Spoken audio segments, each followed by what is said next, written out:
What's happening? What's shaking? What's doing?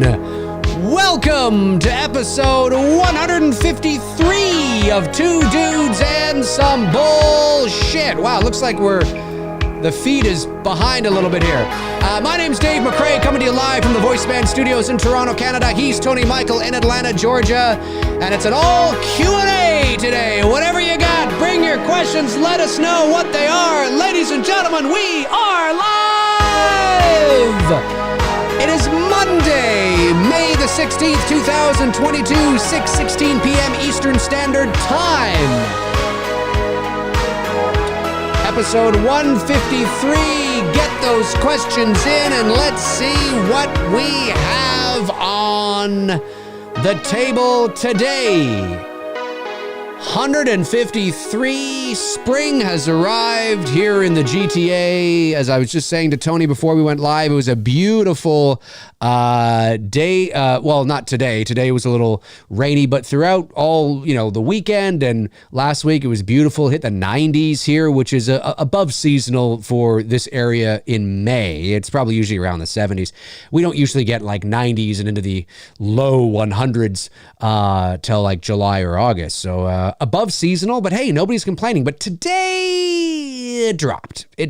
And it was rainy today. And although it has cleared up a little bit now, so that's good. But anyway, Tony, how you doing, man?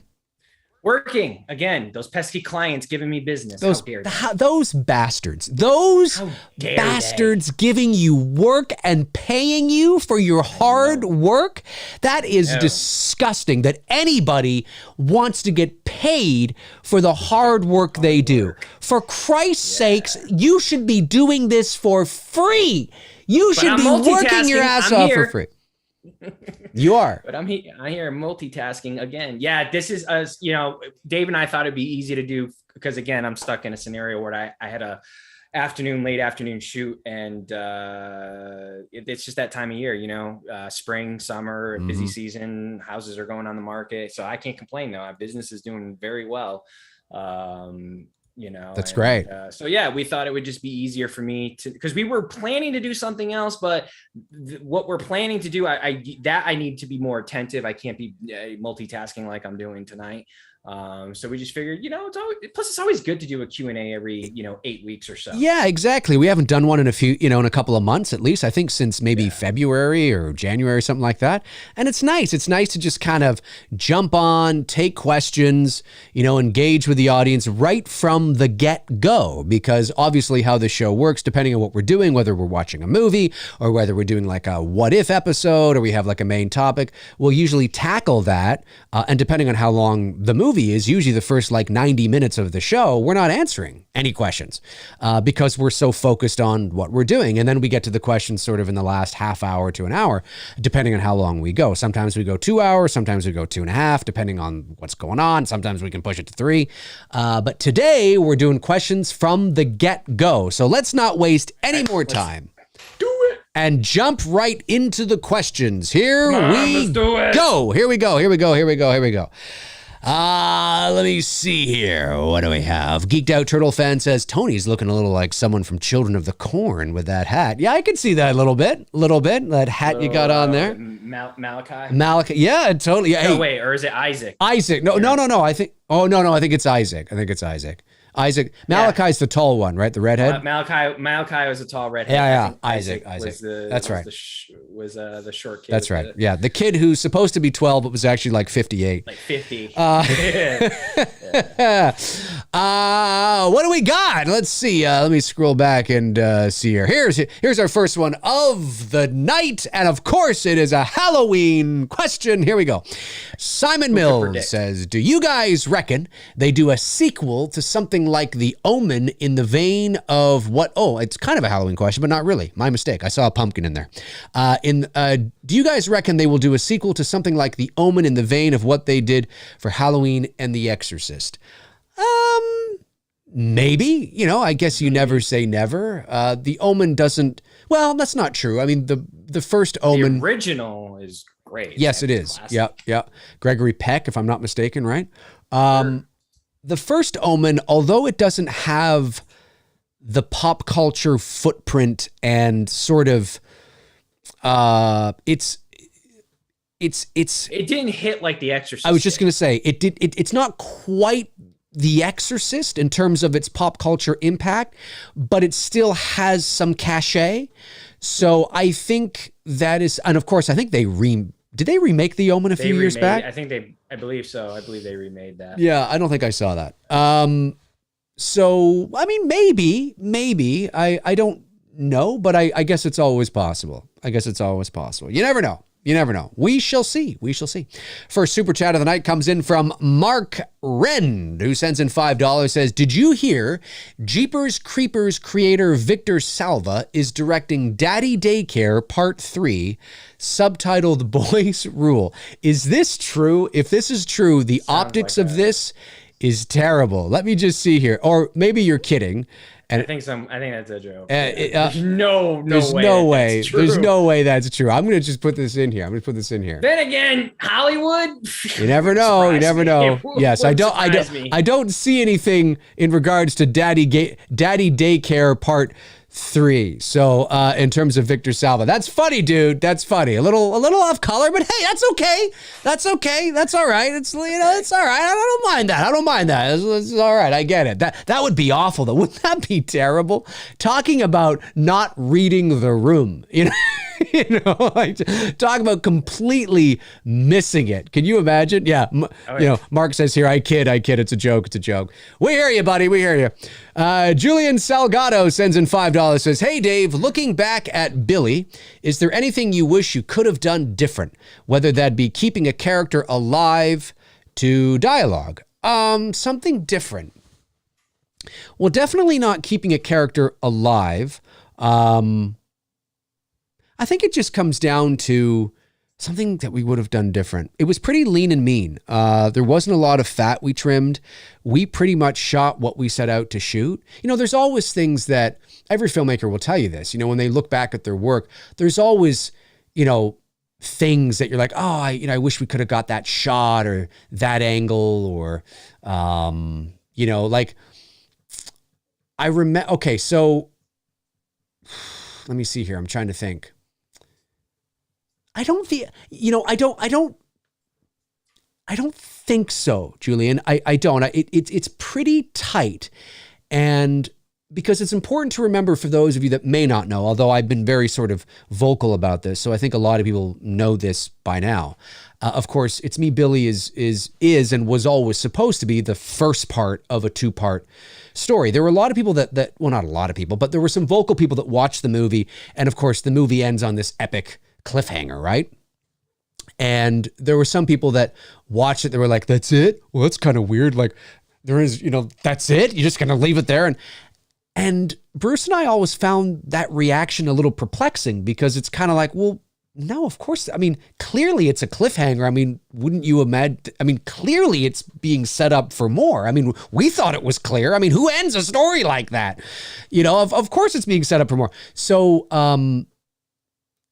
I think because we designed it as the first part, and the story is not complete, right? The overall bigger story and the arcs are not complete yet and all that kind of stuff. So if the story feels a little unfinished, well, that's because it is, right? But in order for us to have done the whole thing, we would have had to have asked you guys for like $120,000, $130,000, which we would not have raised, right? So we felt, well, let's just do the first part first and then see how it goes and see if people want to see how it ends. And thankfully, we've been so far pretty successful at that. It's like a pilot episode, right, of a two-part story. So everything's pretty much there. There's certain things that were in earlier drafts of the script that didn't make it to the movie. Like, for example, when Victoria is, and this would have been a cool shot for sure. So maybe this was something that I wish we could have had. But I think what we ended up going with was good. When Victoria was in the attic, we had in an earlier draft, because the roof above her, there's slats, right? And beams, of wood. And of course, spoiler alert if you haven't seen it, but hey, it's been a year. What ends up happening, as we all know, is that Victoria is on the phone. What the fuck do you want? Who are you? And then of course you hear, it's me, Billy. And then Billy's hand comes down from the rafters and gently strokes her hair, which is a thing that he kind of does, you know what I mean? And she screams and, she runs away, right? She does what she's supposed to do. She runs, she leaves the situation. She doesn't fight. She leaves the house, but it doesn't work. She runs into Agnes. Anyway, so in an earlier draft, we had wanted to get a shot of, we had the eye scene in the death of Justine, but we also wanted to have another eye scene. And maybe it's good that we didn't, because it might have been one too many eyes, even though there's a couple of them in the original. Victoria was initially you were going to hear, "It's me, Billy," right? "It's me, Billy." And then she was going to look up to the rafters, right? The slats above her. And there was going to be like another sort of crash zoom, and it was going to zoom up into the darkness. And because you can kind of see his eye. So you would see his eye looking down upon her, and we were going to kind of zoom up like that. And then we would get a perspective like from inside the rafters, right? With the camera sort of looking down at Victoria on the phone, screaming and yelling. Very cool. In our minds and on paper, it played out really well. Unfortunately, when we were location scouting, we realized that just logistically, it wasn't going to work the way that we wanted it to. We could have pulled it off, but it wasn't going to be what we had envisioned.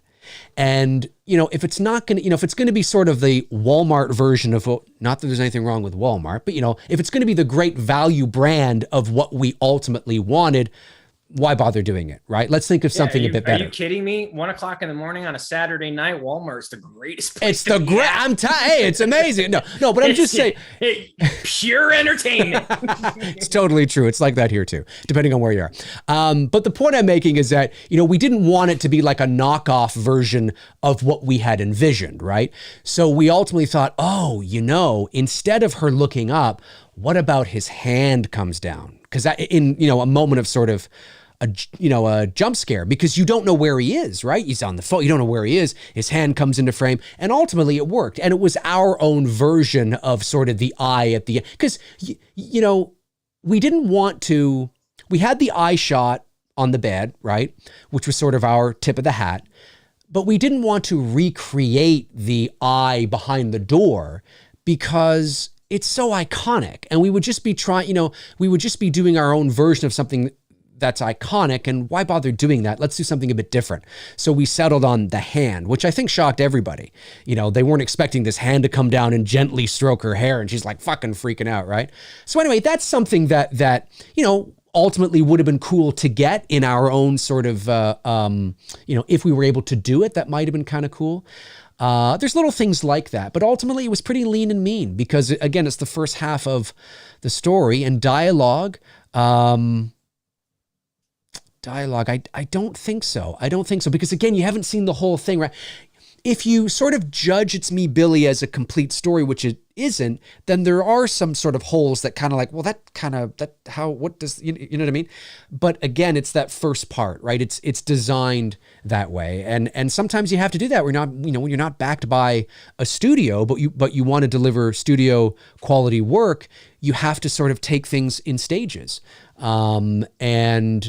It will all make sense to you. What's grandma doing in the basement? What does that mean? How does it will all make sense to you if we have that opportunity to complete the story. Then, you look at it as a whole and go, okay, I get it. But I think It's Me, Billy if I do say so myself, although I do realize I'm the co-director of the movie, but I do think personally, it's a terrific pilot. It's like a great first episode of something you're like, oh, this is so cool. I want to see more. So, but it was pretty lean and mean. So not too much. I'm sure I can think of some other things, but not too much. It was tighter than a virgin on prom night. Well, that's exactly it. I mean, you know what I'm saying? It was a little, not too much fat. There was a scene. Yeah. Well, there was a scene that we shot. Of course, Tony would say that. Tony. There was a scene that we shot, which did not make it into the movie. There was one scene. Was it one scene we shot? I think it was just one, which was when the girls were arriving at the house.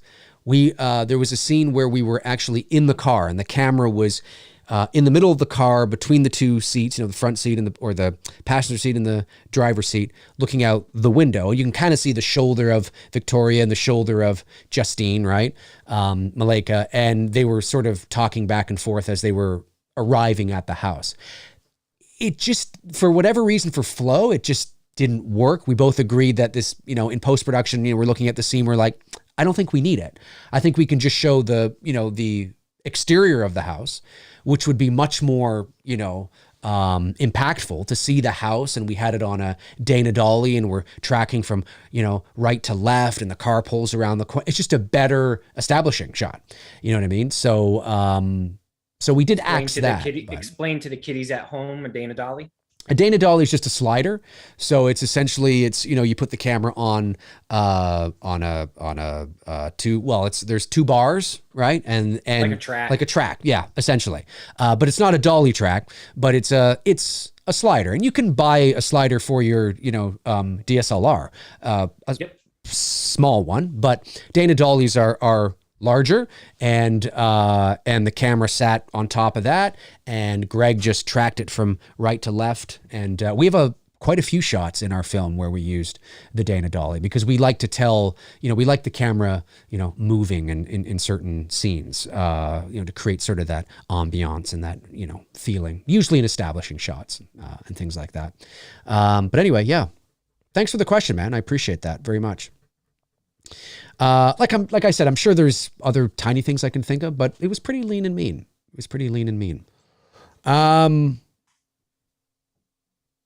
One thing that I know we did too is that we wanted to treat our audience like they were intelligent, smart, right? So we didn't want to. One thing I don't like to do is to spoon feed my audience. I like to, give enough information, whether it's through exposition or whether it's through showing or what have you, but not spoon feed them. And I think we did that with Billy very well, in my opinion, of course. Okay, let's see here. WWE Rules 8828. Dave, why do you hate Halloween 5 so much? I truly believe it's one of the best Halloween movies. Okay.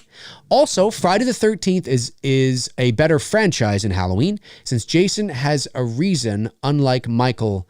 Agree. Are you asking if I agree? Okay. Well, let me take the first part of your question, which is why do I hate Halloween 5 so much? Well, I hate Halloween 5 because it is lazy filmmaking. Yeah, well, yes, but I like to dive a bit deeper than that.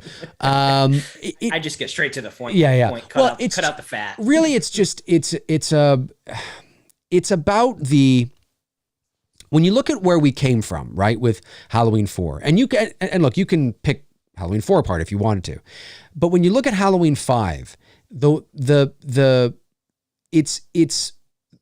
there's a lot of incompetence in terms of being true to the style of what a Halloween film is and who the character of Michael Myers is. And Dominic, whatever his name is, I felt and I'm going to say a word that Tony always likes to make fun of me saying, but it's true. The director Dominic was a little too avant-garde. Now, what does avant-garde mean? Word. Right? Well, there's a lot of people that go, God, you say that a lot. Well, avant-garde just means taking, being artistic and taking risks, being artsy-fartsy, essentially, right? It doesn't mean that things don't make sense, but it's taking risks, being artsy-fartsy, whatever the case is. And I found that Halloween 5 was a far inferior film to any of the sequels, including 4, largely because of that. The Myers house looks nothing like the Myers house, right, from part 1 and 2. And it's not even... Dave, you could have remodeled it. It's not, but it's not even close. And to me, as a filmmaker, to just sort of throw it by the wayside. That's a little bit more than a remodeling. That's like a whole facial, because usually when you remodel, you're not changing too much of the exterior. You're usually doing the interior. That whole exterior, doesn't even. Well, no, but thethere's not even a shade of what the Myers. No, and nobody nobody said that it was the Myers house remodeled, but a lot of fans, like to use that excuse. Use that, yeah. But the point I'm making is that taking the Myers house as an example, okay, it's just an example, all right? What I don't like about this is I'm looking at this from a filmmaking perspective, okay? And I'm thinking to myself, this is incompetence.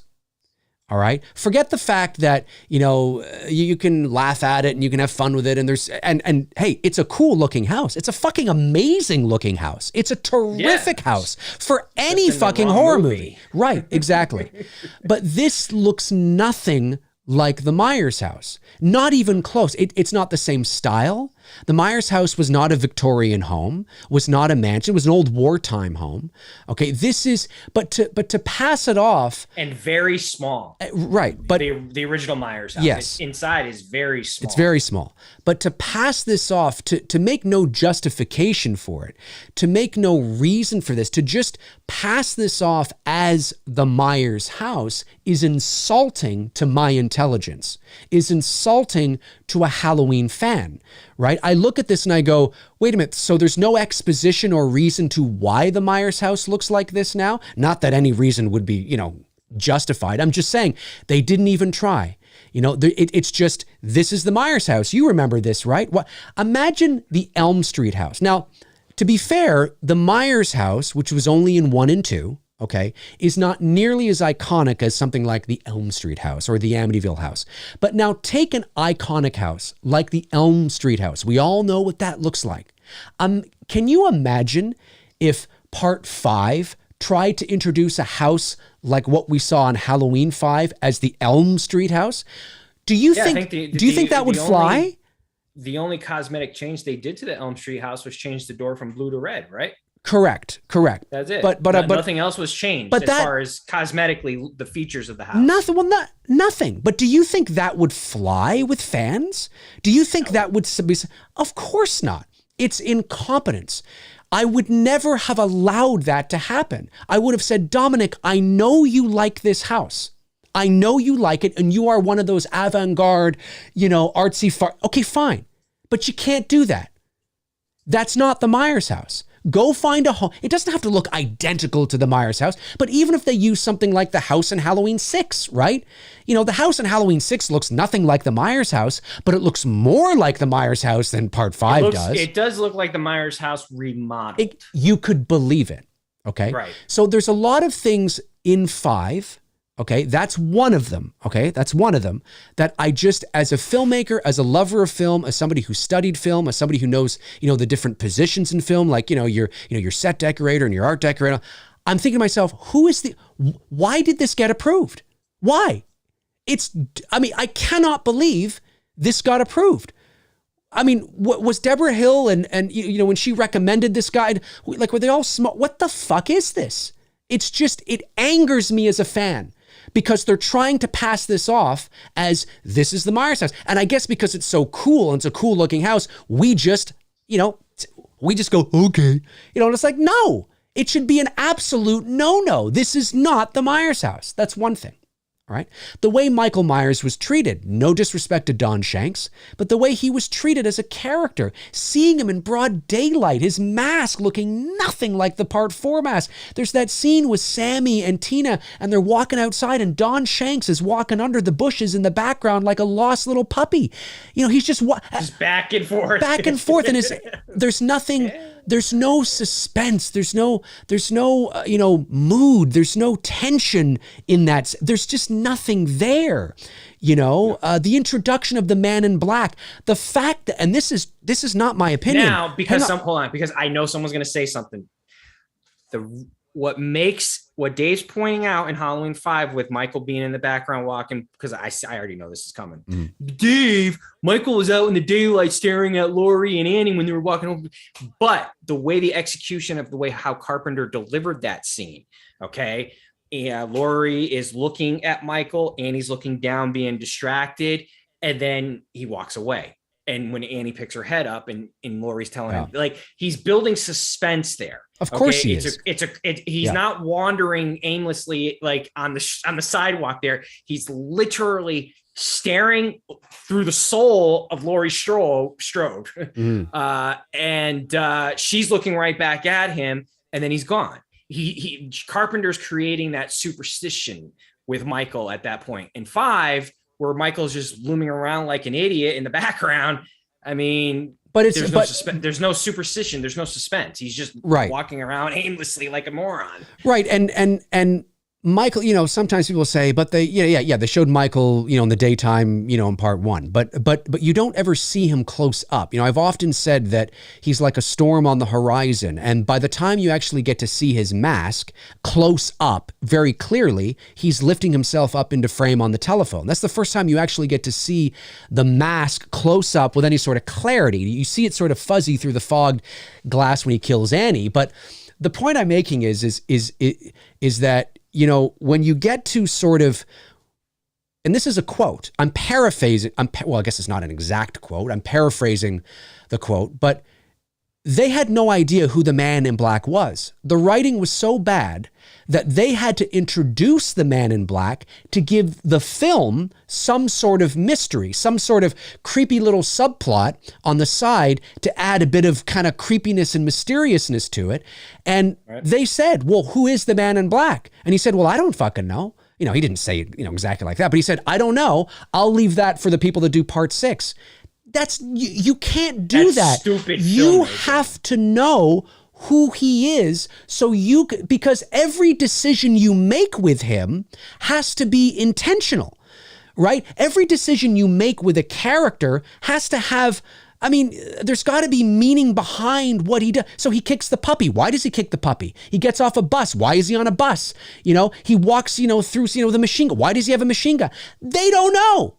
They don't know. And so they just Which is unfortunate, because before Curse of Michael Myers came out, the biggest heavily debated topic amongst, if you had friends who was the Man in Black? Who was the Man in Black? Yes. If you had friends that were fans of the franchise, everyone, you would debate, could be this, it could be his father, it could be this. Unfortunately, the payoff really just sucked. But prior to Curse, it was, and the fact that they had no clue who this, or direction of who it's bad. It should never have been in the movie if you, as the writer, don't know why you're putting him in the movie. Yep. If your only reason is just to add mystery, like imagine if in Billy, okay, for example, Bruce and I suddenly introduce some weird figure outside. Okay, yeah, it might be creepy, it might be weird, but we have no idea who it is. No, we have no idea. Well, who is it? I don't know. Just some no, but well, if Billy's in the attic and Agnes is in the car, who's the fucking weird guy by the bush? I don't know, but it's creepy, don't you think? Well, yeah, but who is it? I don't know, but it's creepy, don't you think? Yes, Dave, I think it's creepy, but who is it? I don't know. I'm just going to leave it for the people that do Billy too. Well, and then imagine if I'm doing Billy too, and I'm like, so now I got this fucking creepy weird guy standing by a bush. I got to figure out who the fuck it is. Like, I mean, shouldn't you tell me who it is? And then I take it and I, what the hell is this? Incompetence. It's not the first incompetent thing that, you know, has happened in film, but it just makes no sense. It makes no sense. The way that Michael is portrayed, again, going back to that, seeing him walking aimlessly, that scene where he's behind, if he was just standing there underneath the trees, looking at Sammy and Tina, that's one thing. But Don Shanks, whether he was directed to do this or not, I don't know. He's walking a branch. It's like he cuts off a branch from the tree that falls. Yeah, that's right. His back, but it's his back. He turns his back. Watch that scene. He turns his back and he's walking away from the camera with his back to Sammy and Tina. Why? Why is your back now to Sammy and Tina? That doesn't, I mean, he just looks like a guy waiting for his cue. You know, it's like, I'll just, you know, he just looks like he's waiting, you know, okay, Don, we're ready and go. That's what he looks like. And God, maybe it is. I don't know. Who the fuck knows? But it's just, I don't feel anything when I see that.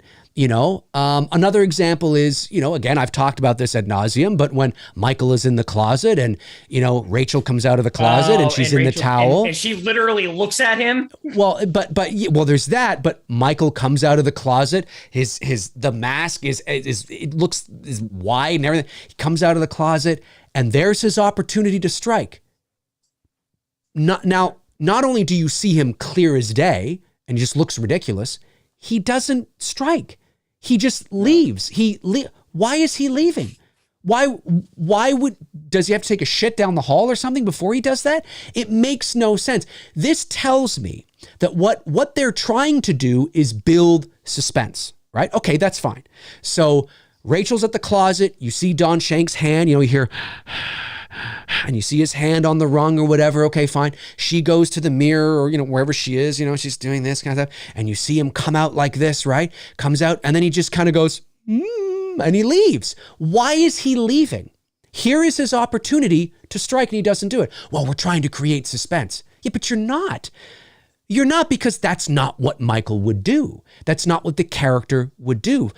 Besides the fact that you're showing him in broad daylight, there's no nuance. There's no feeling there. I just didn't feel it. And then, you introduce Jamie now has telepathic sort of powers with her uncle. Like, what the hell is this? What is this? You kill Rachel in the first 20 minutes of the movie. Why are you doing that? It felt like you gave the film to a director who was an artsy-fartsy director who didn't understand the Halloween franchise, who didn't understand American horror, and wanted to bring sort of, I forget if he was Italian or French or whoever he was, but wanted to bring more of that, European horror maybe to it, which is why he really liked the Gothic Victorian-style mansion. Again, the mansion in and of itself, there's nothing wrong with it, why does it have to be the Myers house, right? Why couldn't it have just been another house that they construct the narrative in there somewhere to, it leads them to this house and now they're in this house. But as the Myers house, it fails miserably. Incompetence. It just doesn't make any sense.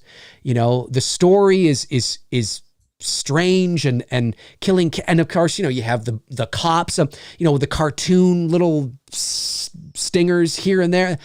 It's a weird feeling movie, especially coming on after 4. It feels strange. I just don't like it. If you like it, that's great. And all the power to you. But for me, it doesn't feel like Halloween because of the creative choices that were made with certain characters. Him floating down the river, going to a hermit's place, lying there for a year, seeing that. Who is this hermit? How is he unconscious for a year? I don't understand this. He just suddenly awakes and the mask is completely different from the mask that he had in part 4. And, he comes back and he's got this weird telepathic connection with his niece. And it's too much for me. It's too avant-garde for me. And that's why I don't like it. There you go. Now, the other part of your question, because I do want to get it very quickly, see if I can get it quickly. Let me see here. It was, oh, darn. I think the chat went by. He likes too Friday quickly. the 13th better. Right. Thank you. Yes, Friday the 13th better franchise. I think there's an argument to be made there, but it depends on what you're measuring.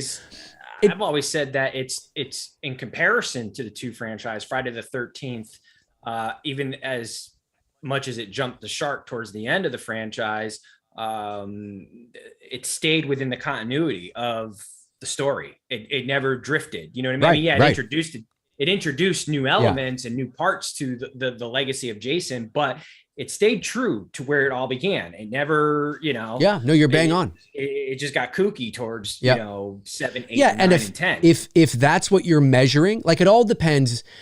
And I know it's not necessarily fun because you got to think harder. But if somebody says to me, "What do you like better? This or this?" I go, "Well, what are we measuring? What am I comparing to come to that?"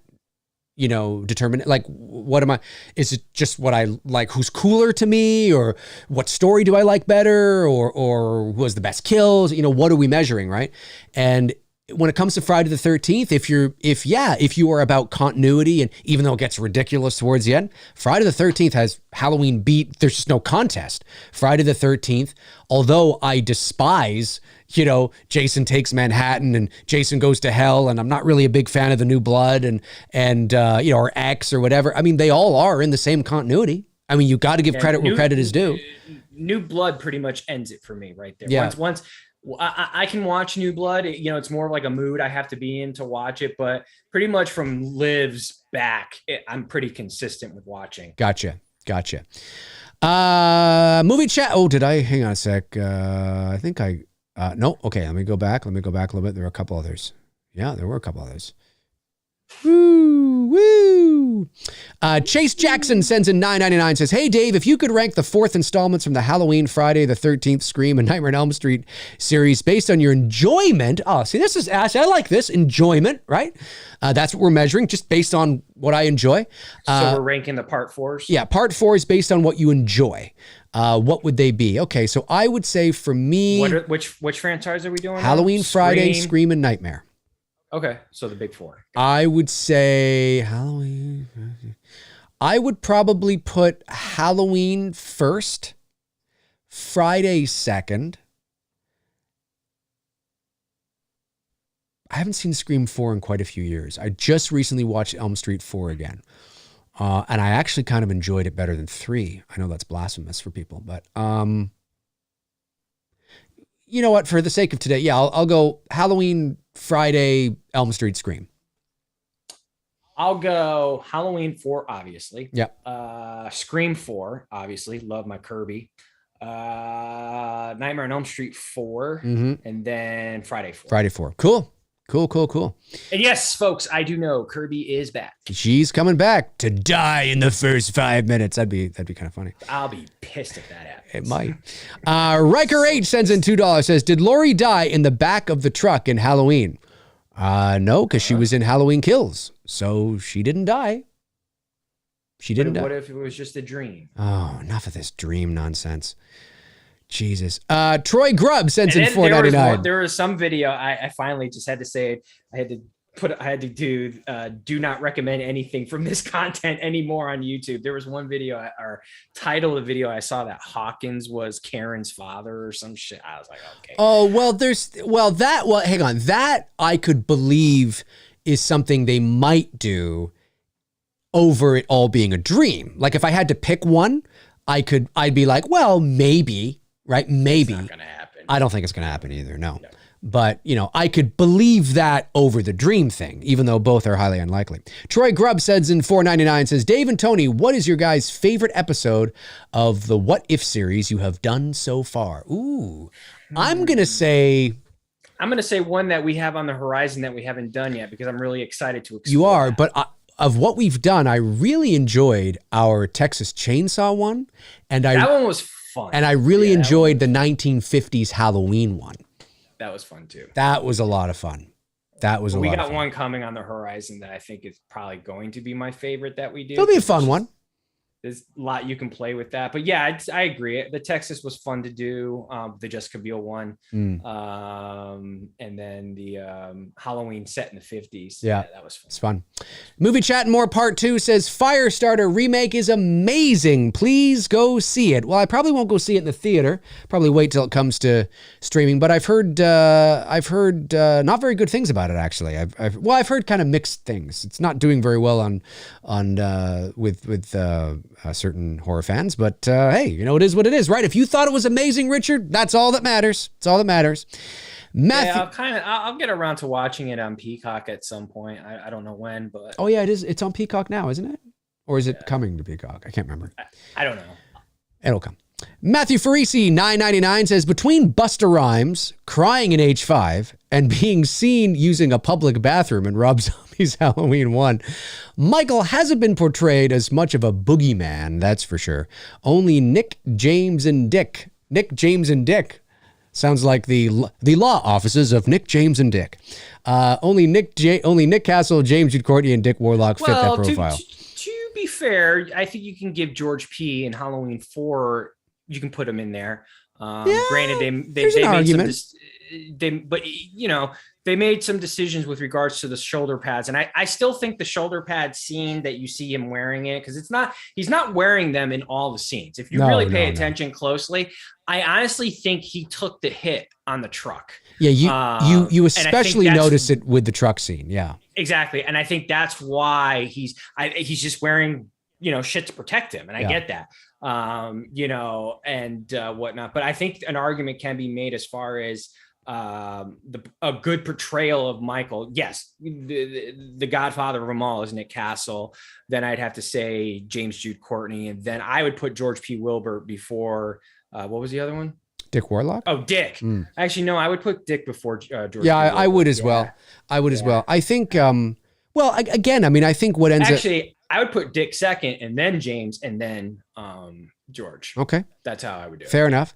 I think it's just inevitable, what happens, is at the end of the day, and again, I'm not trying to beat a dead horse here, but I repeat myself, not because I don't think I've said this before. I'm repeating it because there's real sort of, it really is all about this in my estimation. I've often said the more sequels you make, the shittier and shittier films are going to become, not because filmmakers aren't trying or they don't care or anything like that. It's just because the further you have to extend a story, the further you have to reach into your imagination in order to extend it, so you're not just doing the same thing over and over again, right? I mean, we all know that. So, and then by doing that, you continue to open things up. See, it's different when it comes to somebody like Jason, who's not built. Jason Voorhees was never built. That doesn't mean that you couldn't take the character of Jason and make him more of a boogeyman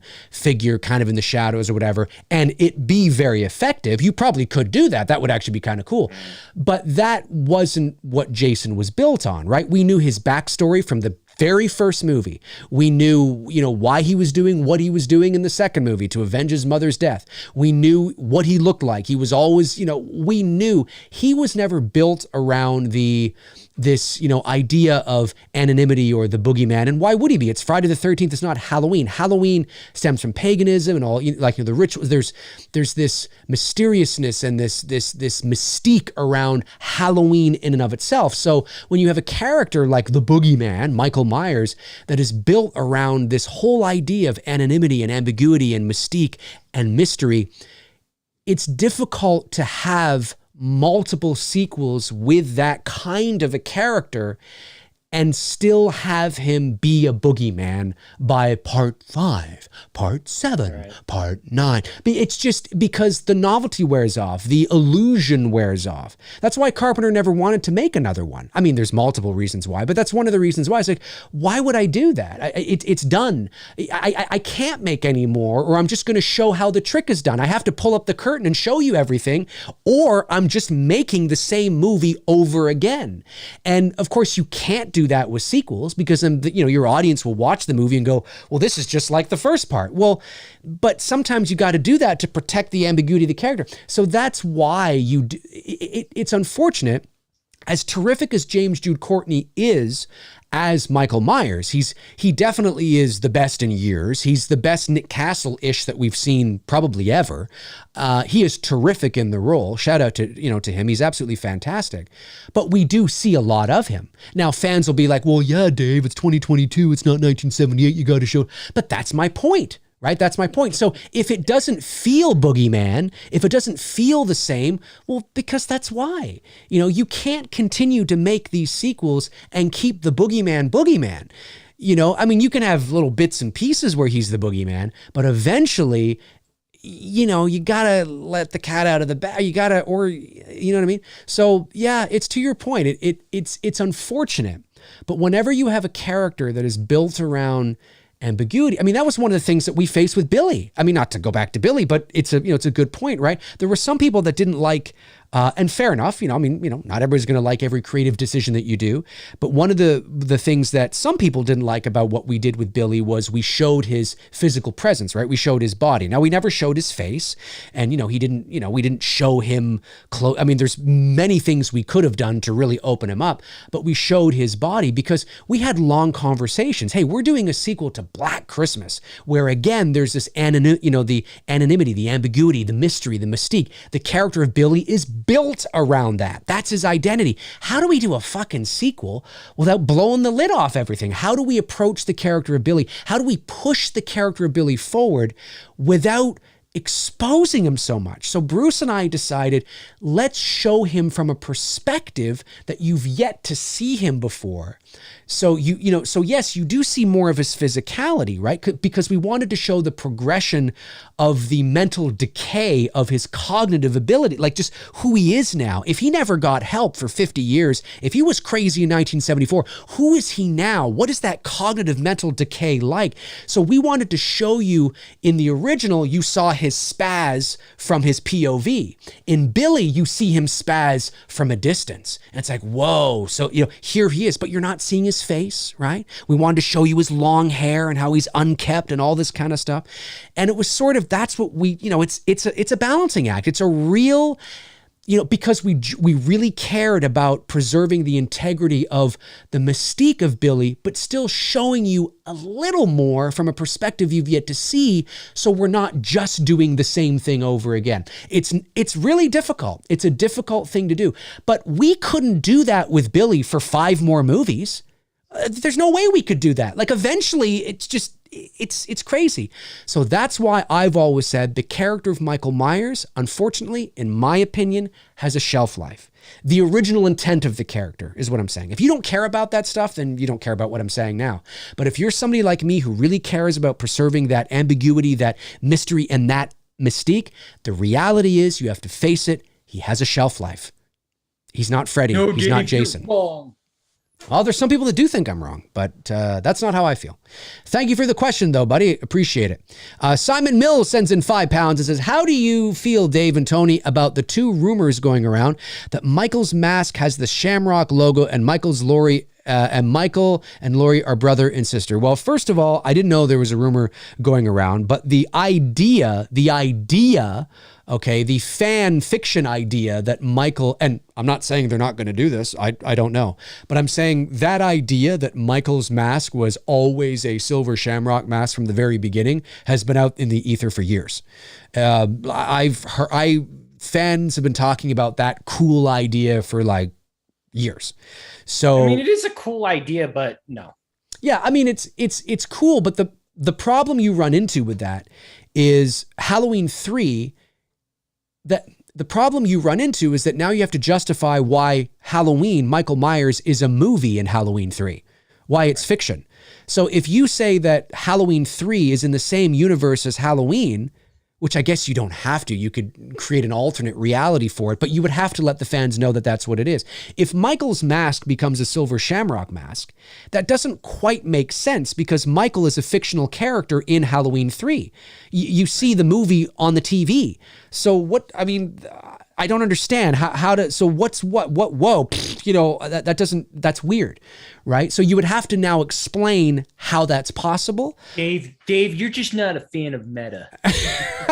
That's not meta. That's like Deadpool meta, breaking the fourth wall. Yeah. If they did that. Yeah. It's too self-aware. Yeah. It's a little strange. It's kind of like, okay, so Michael's so it's a shamrock mask. Okay, that just makes that doesn't really answer it. That just gives more. That's just kind of weird. I don't know if that would be the decision I would go with. It's cool on paper. It's cool in fan fiction, but you also have a lot of other things you then have to explain if you're going to do that. And I'm not saying they're not explainable. I'm just saying you have to do that then. I think you just need to leave Silver Shamrock alone. I think you need to leave Season of the Witch alone. Let Season of the Witch be its own thing. I hope they, as we've said many times, I hope once Ends is over, that they, reopen up that door again and come up with some creative Halloween ideas that are anthology films. I agree. I agree. Whether it's Season of the Witch still with the Silver Shamrock thing or, whatever, start, using your imagination. I totally agree. I personally would not combine Season of the Witch and the Michael Myers Halloween in the same universe. I would keep them separate. And if they want to do a remake or a sequel or a TV series with, Season of the Witch next, I'm all for it. I think that's cool. I'm totally open to that idea. But connecting the two, unless unless they've got some wild, crazy thing that just absolutely works and knocks our socks off, and we all go, whoa, that's amazing. Okay, but I highly doubt that that's going to be the case. So I would just rather leave it alone. And then I did not know that there's a rumor going around that Michael and Laurie are brother and sister. But again, if you're going to do that, that just asks more questions again. So does that mean that Halloween 2 is canon? And then since H2O is canon with Halloween 2, does that mean H2O is canon and Resurrection is canon with H2O and Halloween 2 and Halloween 1? So does that mean that Resurrection is canon now? Like, I mean, it just doesn't... I just think it's wishful. I don't think it's rumors. I think it's wishful thinking. Agreed. I think it is. A lot of these things are fans, because we have very little information, which is fantastic. And I'm not saying that fans our age are not doing this, but of course, being in our 40s, of course, our birthdays are coming up. My birthday's next week. Tony's is shortly after that. We come from, again, you old fucker, you. No. I mean, we're not old, right? But we're in our 40s, and we do remember a time when there was no internet and when there was no information. You just got it when you got it. And I think there are some, and I'm purely speculating here. I'm not trying to be pretentious when I say this, but I think there are some maybe younger fans who are not used to not having everything at their fingertips because of the internet. And when there is a movie that is actually very tight-lipped and there's very little information coming out, then of course they have to speculate. They got to start talking about all these theories. And not that any of these things may not end up being true, but I think, to keep content out there, to keep things going, fans will come up with wild theories and stuff, and they'll recycle things, and like that's basically what it is. You just nailed it. It's content for content's sake, just to put out a video so that the creator that's creating the video is getting views. Because when this comes to an end in October, for those who bank their YouTube channel solely on one specific content, which is Halloween, you're going to have to start digging for material because it's done. Right. You know what I mean? So that's where this stuff comes into play. And it's one of those things, like, again, when you use the word rumors, very few of the things that are out there are actual rumors. They're just, they become rumors because, a certain channel will spew a really neat idea or a cool theory or what they'd really like to see, and then it gloms on and it catches on like wildfire, and then it sounds like it becomes a rumor because now it's catching on, but it's not really a rumor coming from the production. No one from the production has said it. No one from the production, like, it's not actually coming from the production. It's coming from just a channel that's been talking about it, right? Now, I'm not saying that happens all the time. I'm just saying a lot of these things, like, the dream theory and all this stuff, it's not coming from the production. These are just fans without content creating content at the end of the day. And and there's only one rumors I enjoy, and that's Fleetwood Mac. There you go. Good night, everybody. We'll be here all week. Great album. One of the best albums of all time. That's it. Okay, I don't want these to get too backed up here with these super chats. Michael V sends in $10. Thank you, Michael. Says, "Sup, Dave and Tony. Do you think that there'll be a scene in H Ends where Michael uses Laurie as a human shield, like in the flashback, and Hawkins has to decide whether to shoot or not?" You know what? I like that. I like that. I like that thought. Like, where you're going with that. And the reason why I'm not saying I like... It's an interesting callback. I kind of... Well, yeah, because it's what I like about it is the fact that it sort of begins to solidify Hawkins' arc, right? And now he has to make that decision again. Coming full circle, right.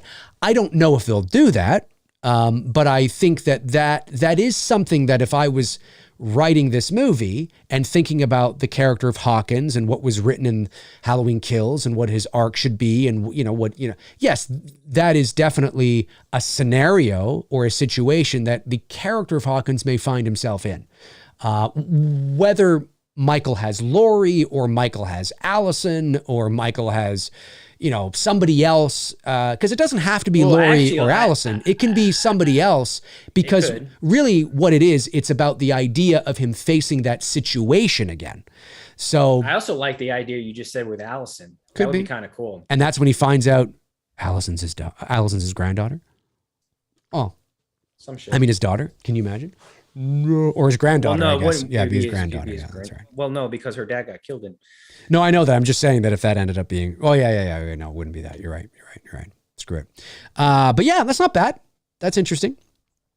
And then Movie Chat More Part 2 sends in $2. Thank you, or £2. Thank you very much. It says, D&T, do you believe werewolves could be real? No, I don't. No. I do not. Ba-da-ba-ba. Frank Riker, my man. Hawkins needs to kill Laurie. I concur. Can you imagine?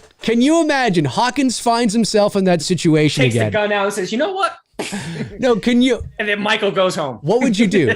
What would you do if this is what angers everybody? What would you all do? Everybody listening right now, 154 people watching here on episode 153, Two Dudes and Some Bullshit, Monday, May 16th, 2022, 7:11 p.m. Eastern Standard Time. What would you do, everybody? That situation, Hawkins finds himself in again, right? Michael's got Laurie. And Hawkins like, oh God, he takes out his gun.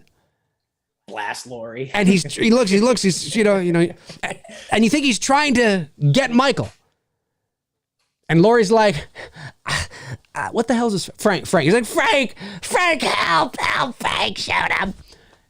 And Hawkins just goes, all right, Laurie, and blows Laurie and just shoots Laurie right in the head. Laurie falls to the ground, completely dead, blood spewing all over the place. Michael is standing there in shock. Michael is in shock, looking down.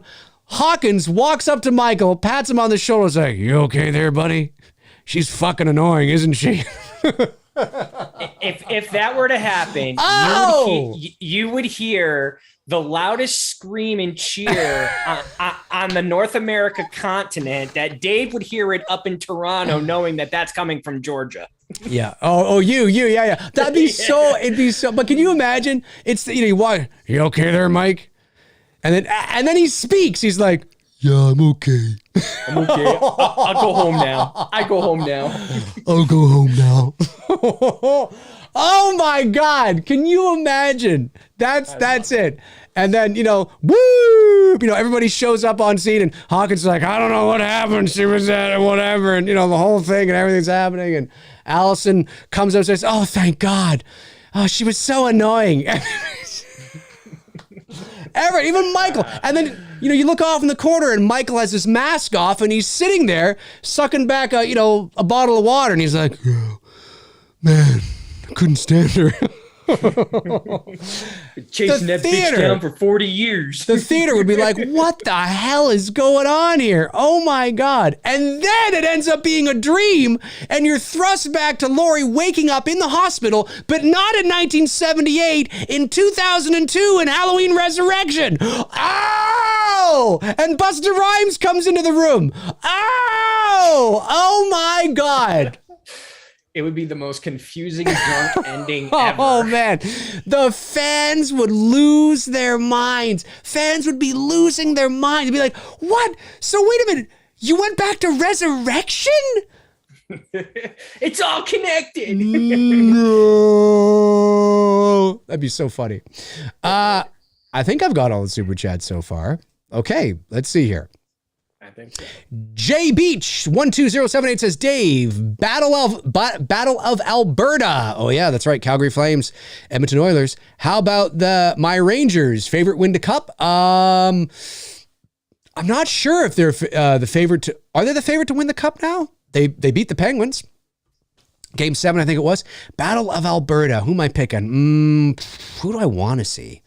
I mean, you know what? It would be great for Edmonton because obviously of Connor McDavid and one of the best players in the world right now. And he's he's still fairly young. So obviously, he's got some time.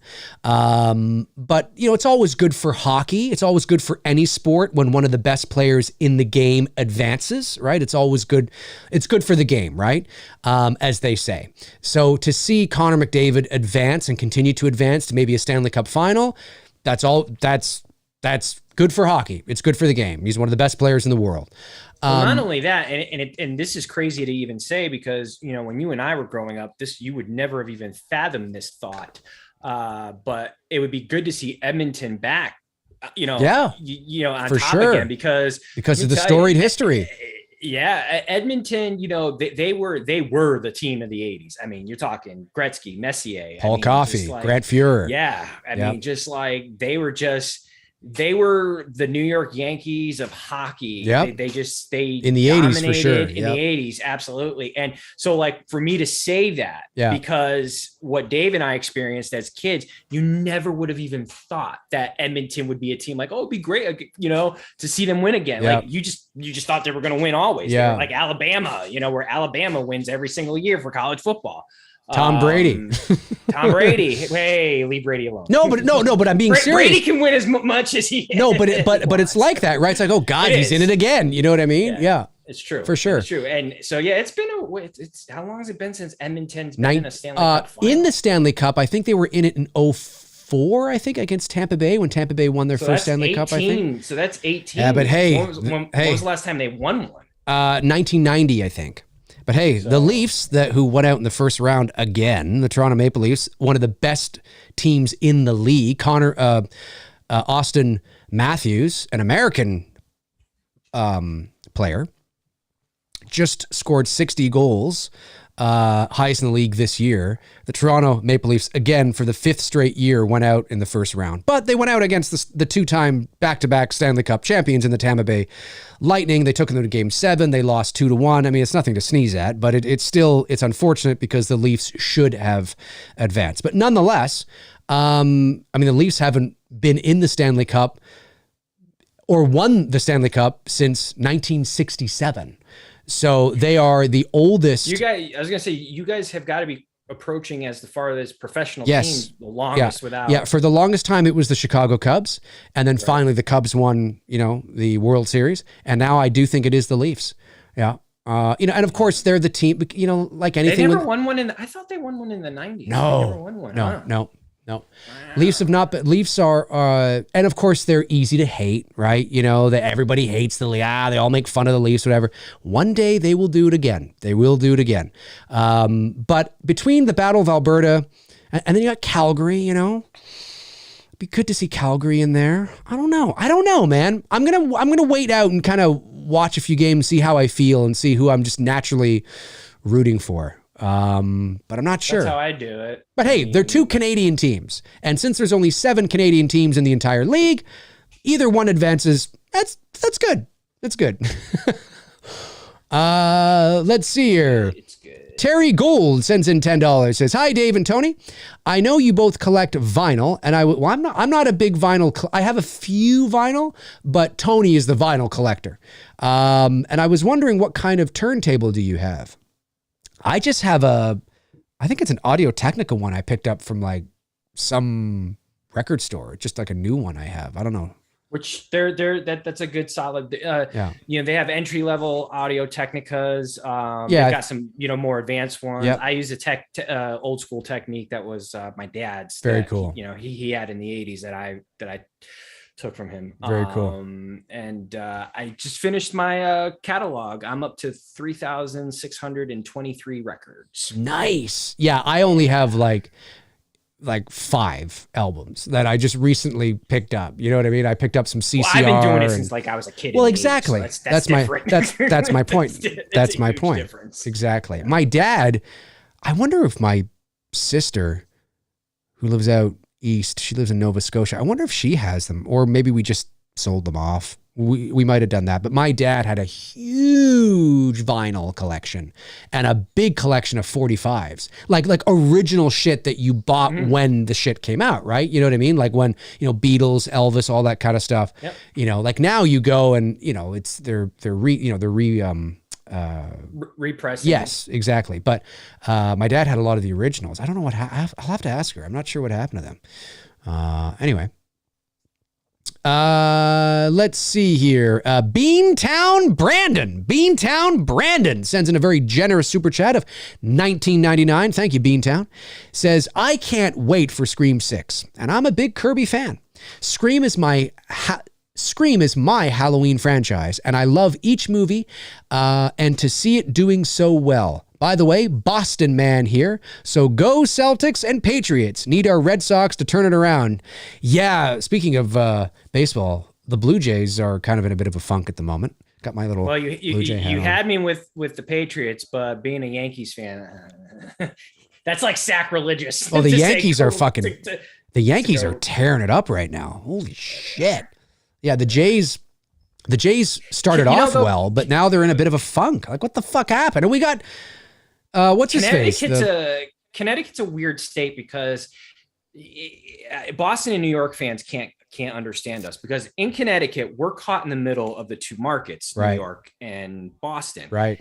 And believe it or not, it is very common in Connecticut, where you have a lot of Yankee fans who are Patriot fans, Yeah. but you have a lot of Red Sox fans who are Giant fans. Mm. It's so my state is so bonkers. Interesting. when it comes to that. And then of course for hockey with me, it was the Whalers. I will always, my heart will always Hartford be, Whalers. yeah, Yep. for that. But I remember them. when they left for Carolina, I sort of gradually, naturally started to root for the Islanders, and because they were just, one of the closer teams. Yep. I was not going to root for the Bruins, because the Bruins were such a rival team for the Whale, Mhm. especially back as a kid in the 80s and early 90s.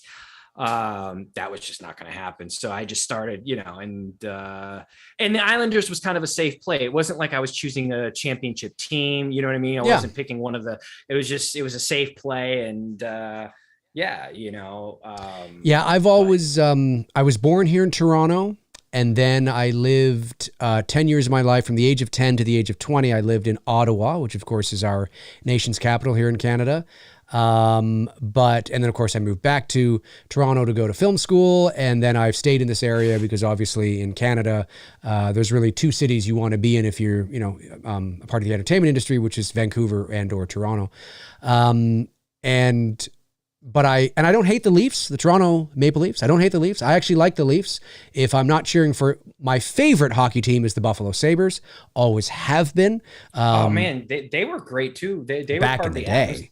in the 80s, in the Adams division. Like, dude, that division was It's a great division. tough division. The Sabres You had have sucked for the last 10 years, but You had Hartford in that division, Montreal, Boston, Buffalo. Who else was in that division? Boston Was the Nordiques in that division too? might have been the Nordiques. It might have been. That's the Quebec Nordiques, for those who don't know. Yeah, let me just, they became the Colorado Avalanche. Let me see. Adams. Yeah, the Adams division back in the day, that was a tough division. Who was in the Adams division? Let me just see here. The Adams division was Boston. No, sorry. What the? Well, yeah, it was Boston, Buffalo, Hartford, Montreal, Quebec. Yeah, so that's what I thought. So, and that was all teams were great. Like that. There was Hartford wasn't as good. Yeah. we had a lot of losing years. We had a couple of winning years, but yeah, that Adams division, like all those teams that beyond Hartford, they were great teams. Yeah. Buffalo was a great team. Well, they were okay. Well, they weren't. I mean, they didn't make the playoffs. They didn't get out of the first round of the playoffs for 10 years, kind of like how the Leafs are right now. But yeah, no, I've been a Buffalo fan since Tom Barrasso was their goalie. So that's going back to the 84, 85. I've just always been a Buffalo Sabres fan. So they're my favorite hockey team. Unfortunately, especially they've never won the Stanley Cup. They've been in it twice. They've been in it in 1975, but lost to the Philadelphia Flyers. And then we're in it again in 1999, but lost to Dallas with Brett Hull's foot in the crease. Was that the whatchamacallit Flyers? The Philadelphia Flyers. The Broad Street Bullies? Broad Street Bullies. I believe so. Was that I that? believe Oh, so, God. yeah. That Flyers team in this. Yeah, no, it was. But guys were nuts. But unfortunately, the last 10 years or so, especially the Sabres have, they haven't made the playoffs in 10 years. So I'm always hoping they will. But when I'm not cheering for Buffalo, I cheer for the Leafs because I don't hate the Leafs. I like the Leafs. They're all right, my hometown. And they were one of the best teams in the league this year, but unfortunately they lost in the first round again. Way to go, Toronto! Way to go! Anyway, I always loved it when Philly came into town too in the 80s because Hartford fans would be like Hextall. Oh yeah. Ron Hextall. Ron Hextall, who was a great goalie. Great goalie. I think he was the first goalie to score a goal. I think think you might be right on that. But yeah, Hartford fans would it'd just be for like from the beginning to the end of the game, just constantly just Hextall, just trying to, get under his skin and whatnot. Of course, he would like shut us out. Totally. Is it Rikia Fleming? Am I saying that right? Rikia Fleming. My apologies if I'm not saying that right. Sends in $4.99. Thank you very much. Says, my sister Quenisha and her BF Nick are huge fans of you and Tony. Well, very cool. Can we please get a Busta Rhymes trick or treat motherfucker from both of you guys? I'm at work. All right. I'll go first. Here we go. Dave's the voice man. Why are you asking me to do it? Oh, you can just do it in your own way, Tony. There we go. I'm a voice guy. All right, Quenisha and Nick, here we go. Trick or treat, motherfucker! Obviously, Busta Rhymes doesn't actually sound like that to that degree, but he's, I always take it to the extreme. He actually only says it like this. He's like, trick or treat, motherfucker. But I always take it to the extreme, and I'm like, trick or treat, motherfucker! All right, Tony, let's hear it. Man, trick or treat, mofo. do the 2022 that was intense. version. That was intense. Dude, that was intense. Do look at the Godfather. That was intense. That was good. Trick or treat. That was motherfucker. That's good. Hey, I like that. That's good. I can't do voices. I'm not a voice guy. That's your department. No. It's all right. You're fine. Well, shout out to Quenisha, something like that. I think I might be getting that a bit wrong. And her boyfriend, Nick. Thank you for being fans and thank you for watching. Really appreciate that. Awesome stuff. Frank Riker sends in $15 and says, Dave and Tony, Blum showed me the opening to ends. The audience is going through what appears to be a set of caves, and just as we leave, to directed by David Gordon Green, we zoom out to Laurie's colonoscopy with the title ends. Frank, that is the ending I want to see. That is the ending. It's all been just a complete shit show. Yes, and she's been she's been under some sort of anesthetic, and she's having delusions. She's just imagined, not dreamed the whole thing. It wasn't that she dreamt it all. It was just all an illusion, being under some sort of anesthesia for a colonoscopy. You're actually only I've had a colonoscopy. You're actually only like half under. You can kind of hear them, but not really. Jose Reyes. You're too young to be having one. Why did you have one? I had one actually about when I was 32 or 3. I had one. Man, that's young. Yeah. No, I had one because I was having a lot of sort of just kind of troubles. Yeah, troubles. We'll just say that. And so the doctor, they did not suspect that there was anything wrong. It was more like I wanted it just for my own peace of mind. And they were like, yeah, okay, no problem. So I went through the whole thing. Yeah, but I'm not due for another one until like, I think when we're 50 or something like that. Yeah. I had a doctor try to recommend me to do one at 45. And I just looked at him and I was just like, you put that in me, dude. One of us is going to be walking out here sideways and it ain't me. Well, I'll tell you this. There's a saying when it comes to a colonoscopy, and it is true that the prep is far worse than the procedure. It's absolutely true. You feel nothing. Like they put you under. The prep is what's worse because you can't eat anything. You got to flush your system out. You're on the toilet all day. And then when you go in, they put a mask on you. You're under. It feels like 30 seconds. You're awake. And they're like, okay, you're done. Like in reality, is there the only really reason you need to is just to check to make sure there's no cancer, right?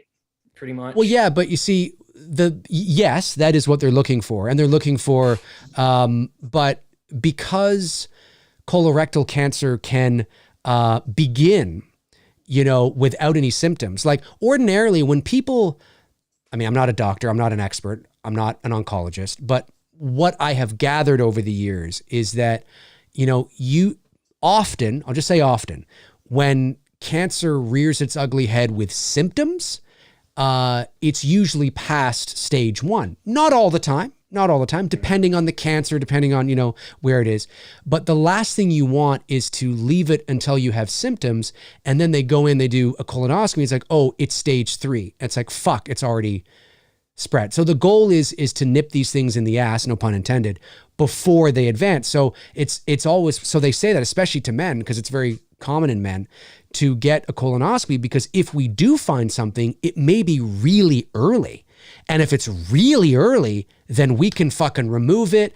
And whoa, we may have just dodged a bullet there. But if you leave it until like you're 60 or 70, because nobody can force you to get one, and then you start having real problems, or there's like blood in your stool, or, you know, whatever, right? All the symptoms, and you go, it might be too late.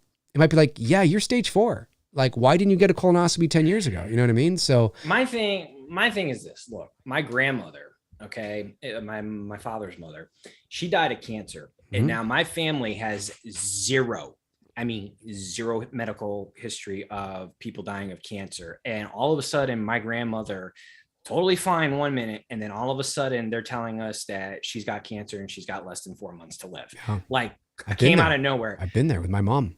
But my thing is this: when there's no, I think something happened to my grandmother. And I've said this openly to my family. I think they gave her the cancer. And I do think there's medical malpractice out there that they do situations like this, because how do you have a woman and from a family with a bloodline that has zero history of it? None, like there's nobody, her mother, you so on and so forth. And I do come from a really good bloodline of family members who have lived to like late 90s, or even some have even reached triple digits. And that's been pretty consistent with great uncles and, you know, grandparents and so on and so forth. So I was very suspicious on my grandmother's death and how the cancer came about. And I've even had personal medical malpractice experience even when I was younger and I was in school. I had an episode. This is a true story. Okay, we're gonna get personal for a quick second, and we can go back. But I was an idiot. I was a young kid. I had drank like 6 Starbucks double shot espressos and like 5 Red Bulls and like the energy drink that you get at the gym. Yep. All like within like a day. And like at like 2:00 in the morning, my heart felt like it was just going to go through the fucking chest. Like it literally felt that way. So we go to the hospital. They gave me a beta blocker, which basically combats all the caffeine that I had in my body. And then they just told me to go to my doctor just to let them know what happened and all that fun jazz. So I did.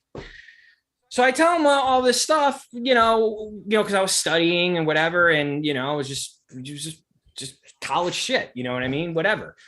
So he puts me on, and I'm not fucking with you here. He puts me on this drug called Lexapro. I have no idea what it is. He's like, oh, this will help you and all this stuff like that. And, you know, it'll take the edge off and all that stuff. Come to find out, this is a fucking mind-altering drug for people with serious anxiety problems where I have none. Now, for those of you out there who know the drug Lexapro and have been on it for the proper reasons, because you have been properly diagnosed with anxiety, you know that it does help you. But when you give it to a person like me who has no anxiety, dude, it totally fucked my mind up that I started to become suicidal. Like, I'm not even fucking kidding with you. And from that moment on, I stopped going to medical doctors and just started seeing like holistic doctors, because I was so angry that he was so quick to put me on a serious mind-altering drug like that, and not just realize like I'm a dumb young college kid who fucking drank too much caffeine while studying. Well, look, I mean, you know, everybody has to do what they got to do. And, you know, you got to do what you got to do. And, you know, if you don't feel comfortable or feel that there's a need to be checked out in that way, then that's why it's not, you know, it's yeah, like, I'm not minimizing. I'm not saying medicine isn't like, you know, like the drug Lexapro. I believe that it's a good thing for those people who do have I understand. Serious problem. And that's what it's this. But when you're going to give it to a young 19, 20-year-old kid who was just I get it. Way too much fucking caffeine. It's like, what the fuck? Yeah, no. I totally understand that. I was talking about the colonoscopy, right? Oh, and you know, you got to do what you got to do. I mean, it's, you know, cancer. I mean, the thing with cancer is that it doesn't. I mean, look, there are children that have cancer. You know, so there's no, there's many things that you can, I mean, look, there's just, nobody knows, you know, I mean, there are certain things that can cause it, like, you know, I just don't trust smoking. And I just don't, well, you know? I understand that, but I've, you know, you know, you got to do what you got to do. You got to do what you got to do. But for me, having a colonoscopy, I mean, they're not putting, you know, they're not injecting you with drugs. They put you under, you know, it's a bit of gas to make it more comfortable. And then, but I also feel like they can tell you they did find something and try to explain it to you so that they do put you on a drug, because our country's run and controlled by big pharma. Well, I mean, I understand what you're saying. Maybe not so much up there, but definitely. No. I get that, but I don't think that if a doctor found cancer, they would say they found cancer in you if they didn't. Just to put you on prescription medicine, I think they would. Well, because if you have cancer, you don't go on prescription medicine. You have to, you know, you have to have surgery or chemo. Well, you get medical treatment. Well, that's whatever. it's whether it's that or you're paying into the medical community, basically. I understand. Chemo or that's what I meant. I'm sorry. Correct. That's what I'm saying. So like, what happened to my grandmother? Perfectly fine. All of a sudden she's got cancer, then she's dead. Yeah, like, no, I understand. Look, I get it. I mean, there are certainly examples of that, but I think it's, I think in the big picture, I don't think it's the majority. I'm not saying that malpractice doesn't exist. Of course it does. There are shady doctors, awful doctors who just want to write prescriptions. And of course we all know about big pharma, but at the end of the day, I think the vast majority of people who are diagnosed with cancer have cancer. And I think that you know, for me, it's something obviously that I would like to find early if it you also there. have a family history, correct? Well, sure, but I also have great aunts and uncles who've lived into their 90s and have died of old age and not cancer. So I mean, but it would make sense for you because your mom died of it, and did you had other relatives who died from? Sure, yeah, from cancer, yeah. So I get where you're coming from. It totally makes sense because it's been in your family bloodline. So I totally get where you're coming from. Right.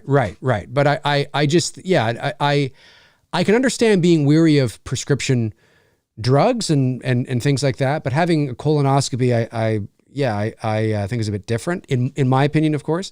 But when I had my, you know, colonoscopy in 2012 or whatever it was, they didn't find anything. So it's not like the doctor was like, I'm going to fake it and tell him I did. And you know what I mean? So he said, no, you're clear. So, cause they get paid whether they find cancer or not. Yeah. Okay, let me see here. Jose Reyes, I think that's the next one, sends in $4.99 and says, it ain't a Halloween movie without a pumpkin patch farm. Question to either of you. How would you utilize such a scene in a Myers Ends movie with pumpkins? I would have Myers hiding in a pumpkin patch and the police shooting all the pumpkins and pumpkin innards and pumpkin seeds and pumpkin guts flying all over the place and just make one big mess. Tony? Yeah. Well, yeah, sure. Okay, there you go. What was the question? Question was, it ain't a Halloween movie without a pumpkin patch farm. Question to either of you. How would you utilize such a scene in Myers Ends movie with pumpkins? That's what I would do. A big shootout scene so you can have all the pumpkins exploding. That works for me. There you go. Perfect. Riker H sends in $2, says, JJC never does the Myers head tilt in new films. That's not true. Yes, he does. James Jude Courtney, he does the head tilt. Yeah, he did the head tilt. He's done the head tilt a few times. A couple times. Yeah. Yeah. More than Even in H2O, what's his name did the head tilt. Yeah. But he's talking about James Jude Courtney. Yeah. He said James Jude Courtney never does the Myers head tilt in the new films. And yes, he does, Riker. You got to go back and watch. He did it at the top of the stairs when Allison's looking down at him. Yeah. Well, he did it when Vicky was dying, when he looks at the camera and he does that head tilt. He did it when Dr. Sartain was about to get his head smushed or after he got his head smushed. I think he did anyway there. Maybe not. But he's done it a couple of times. He did it when he backed Lori up into the wall with her own shotgun in the movie. He backs her up into the wall and he does that head tilt. Oh yeah, he's done it a number of times. I think you got to go back and watch again, Riker, my man. Movie Chat and More Part 2 sends in £5. Thank you, buddy. Says, D&T, any tips on finding comfortable glasses? I've tried 2 different kinds and they either hurt my nose and or my ears. Well, I'm not an optometrist, so I have no advice. My advice is to just go to a glasses store and try on as many pairs that you pairs that you like, right? Frames. Maybe speak to your optometrist about that, these glasses keep hurting my nose and my ears or whatever. And maybe they're too tight. Because sometimes when you get a new pair of glasses, they can be a little too tight on your face, and you got to take it back to the store and get them to loosen the screws just a tad, and then they'll fit your head a bit better. That might be the case there. It might not be the frames. It might just be that they're too tight on your noggin. Now what did I do? Jesus Christ, I'm freaking working here and trying to do this at the same time. I don't know. If you guys are just joining, if my answer seems short, it's because I'm also working on clients' work. Oh yeah. That's right. To do this stream with Dave. So it's not intentional. It's I'm doing my job, what I get paid for. I don't get paid to do. No, this, totally. But we wanted it's better than canceling. So that's right. Yeah. We wanted to do the show tonight anyway for you guys. Trying to multitask and do 2 things at once. Yeah, there's nothing wrong with that. Geeked Out Turtle Fan 42 says Halloween finishes this way. Dr. Loomis possesses some random Dr. Loomis. What the hell's he doing in there? Possesses some random old guy and shoots everyone. The Time of Your Life Loomis plays. Michael runs and the guy catches him in the air. He carries him into the sunset. Done. Let's do it. I'm all in. Ashley Harvey sends in $4.99. Thank you, Ashley. Says, Dave and Tony, how would you feel if Nightmare pulled a Halloween 18 and ignored all the sequels and Heather Langenkamp and Robert Englund do a final battle? I'm in. Now, I'm a huge fan of A Nightmare on Elm Street Part 2. It's my second favorite in the franchise. I think it's got the scariest Freddy in the franchise, full stop, in terms of the makeup and all that kind of shit. Even over the original? Yes, I think so. In terms of makeup, in terms of the way Freddy looks, yes, I think Freddy in Part 2 is scarier than Freddy in Part 1. That's not me saying I don't think Freddy in Part 1 is scary. I think Freddy in Part 1 is terrifying. He's absolutely terrifying. But I think the way the makeup looks on Freddy in Part 2, he looks scarier. Not that he doesn't look like, I got you. Yeah, exactly, right? So he's scary in Part 1 too. But so I'm a big fan of Part 2. I always have been. Because when I first was introduced to Freddy, all that exists were those 2 movies. Because I think I got into Freddy in around 85 or something like that. And of course, at that time, there was just those 2 movies. So I'm a big fan of those movies. Those first 2, especially. They're my favorite. But, hey, I'm a huge fan of Halloween 2 as well. And they negated that one. So I would be okay. If they have some sort of, cool story, interesting kind of thing, go back to it. Yeah, okay, let's do it. Of course, you'd piss off a lot of fans, whatever, and they'd be like, but you know what? They'll get over it. Winning solves everything, and if it ends up being a really good movie and nostalgic, but also pushes things forward and it's scary and, whatever, fine. Having said all that, I think Robert Englund's too old. I think he's too old to play Freddy. But Dave. Listen, I love Robert Englund. He is a horror icon. He is an absolute icon in the genre. And he will always be Freddy Krueger to us. He will always be my Freddy Krueger. He will always be your Freddy Krueger. But I do think that he is too old to play him. And I don't know if I'd feel that way if I didn't see him in the makeup on the Goldbergs 4 years ago. I agree with that. Yeah. He just looked, and I say this with all due respect. Okay. We can speak honestly here. I love Robert, love him to death. We all do. Okay. We all do. Robert's a fucking man. He's the fucking man. The man. But he's a little tubbier old than he was when he was doing Freddy back in the day, obviously. Robert Englund, and of course he's in his 70s. He doesn't need to be, svelte. Okay. But I'm just saying that as you age, obviously your metabolism slows and blah, blah, blah, all this kind of stuff. And, he's not in training and he's not doing a lot, all that kind of stuff. So yeah, he's older. He looks older. He's a bit more rounder, in the midsection, and it looks kind of a little strange for Freddie. Now, does that mean that Robert couldn't go on a regimen, lose, I don't know, 20 pounds or whatever, and maybe. But all I have to go on right now is what he looked like in the Goldbergs, and that's not that long ago. That's 4 years ago. And he just looked, I don't know. I just wasn't feeling it. I wasn't feeling it, with all due respect to Robert. And he doesn't need to. And you know who else agrees with me? Now, I don't know if they agree with me with how he looked in the Goldbergs, but who agrees with me that he's probably too old? Robert Englund himself.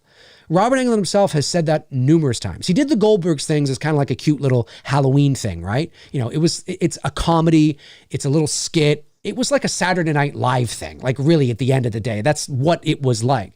But Robert Englund himself has said a number of times, you know what, I'm like 74. I mean, that doesn't mean he wouldn't do it if they did that. Heather comes back, money. You know what I'm saying? But bring him back, all that kind of stuff. I agree with you. If he did decide to do it right and to do the character justice. Yeah. I mean, I wouldn't want to see him portrayed like that in the Goldbergs. If he could get as close as he could get to the physique that he had in Jason versus Freddy, I'd be cool. I'd be cool with. Yeah. You're not going to get him all the way to 1984. No. Well, he was only 35 then or whatever. Right. So, but if he could get as close as he can, on a good diet and a good, good exercise routine, and it's not like he needs to bulk up. He doesn't have to do like what Hayden did. Hayden Christensen bulked the fuck up to get into that Vader suit to look big. Yeah. And I didn't realize how tall that dude was to begin with. So he's a tall dude. So yeah, Robert would just have to, good diet, trim it down. And if he gets to that physique, then I'd be on board for it. I would not be on board for it if he were to look like what he did in the Goldbergs. That would just no. The only other thing I would do, which might actually help, if Robert either doesn't want to, or it's just, maybe not a good thing at his age for his health, or, whatever. I don't know what sort of health things he has, if he has any.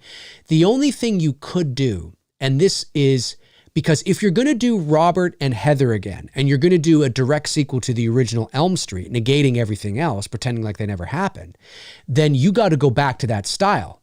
You can't go back to you can't go back to Dream Warriors, Freddy. No. You can't go back to Dream Master, or even Part 2, Freddy. Well, you could, because Part 2 Freddy is the same in terms of the scary. He's the same as Part 1. Right? Oh, I thought you meant like as far as look, like the red sleeve. No. I'm talking about sort of the presentation. I thought you were of Freddy until like he's scary. No, I'm talking about like the comical Freddy. You can't do that. Like you can't. So what might actually bode well, if Robert either can't or doesn't want to lose, a bit of weight or whatever, or maybe it's not an issue or whatever. You would maybe I personally would, keep him in shadow. Keep him in shadow, right? Do what you did with him in Part 2. I know he's out there, by the pool and all that shit, but you know what I'm saying, right? All the moments where you see him kind of in shadow behind the boiler area and coming through, and then he's in the darkness of the bedroom and all. You might be able to get away with that with Robert now if you go back to Freddy, the kind of Freddy we got with Part 1 or 2, even though 2 doesn't exist. It's just the same kind of Freddy, right? Yeah. You're not going to get away with it seeing 74-year-old Freddy Krueger as clear as day as you do in Dream Master. It's going to look weird. It's going to look like he's aged. And how can he age if he's a dream demon? He should look identical, really, at the end of the day. So I think, and I do believe Robert would agree, it's time to move on. It's time to cast somebody else. Don't cast Kevin Bacon. For Christ's sakes, Kevin Bacon is nearly 65 himself. You got to cast somebody who's younger and not necessarily a name, because I don't want to see, a name actor in the role of Freddy. I want to get, yes, Robert Englund had some success on V, but he wasn't a name. Robert Englund wasn't a household name. He's still not a household name in general. In the horror community, definitely. Absolutely, 100%. He is like saying Tom Cruise in the horror community. But you go to the average household who maybe is not into horror movies. If I say Robert Englund, they're probably not going to know what the fuck I'm talking about, okay? And that's not a diss. That's not a diss, okay? I'm just saying it's the reality of being such an iconic figure within a specific genre, right? And the horror genre has always been very niche-y anyway. It's always been the black sheep of the genre family. We know this, okay? So, but you got to find somebody who is an unknown. And because again, back then in 84, yeah, Robert was the character actor on V, and V was a, hit series, sure, but he wasn't a known name. He was still relatively unknown in the bigger picture. It's not like they, cast Harrison Ford, or James Caan, or Burt Reynolds or something like that, right? I mean, it's not like that back then, right? So I don't cast like, Kevin Bacon or Chris Pratt or, some name. I'm not saying, but you know what I mean, right? Like some name that, I just want to get lost in the role of Freddy. I don't even want to know who the fuck this guy is, And so that I think is important too. And I think you got to cast somebody who's, 35, 45, somewhere in there. Not somebody who's over the age of 60. And Kevin Bacon may have made a good Freddy, 30 years ago, but Christ, he's 65 or, close to it, so we're going to run into the same problems with him soon if it spawns another franchise, right? So cast younger. That's how I feel about it anyway. Yep. Be interesting though. All right, let's see here. Aaron Click says, Dave and Tony, instead of standing in the doorway, shouldn't Hawkins have gotten closer to get a clear shot of Michael in 78? Michael wasn't wielding a quick death weapon with a knife or gun. I just think it's the scene, the way they wanted to create. Yeah, you know what I mean? It is what it is. Not, they wanted to create this moment, rookie cop, in a situation. I guess Hawkins was a rookie at the time, right? I don't know if he was he was new. Let's just put it that way. He was new. So you could conjure it up to a rookie mistake, a newbie mistake, maybe. Newbie mistake. Yeah, there you go. Newbie mistake. I just think it's the way they wrote the scene, and it was a very effective scene. Could be. Yep, for sure. Let's see here. Let me scroll down.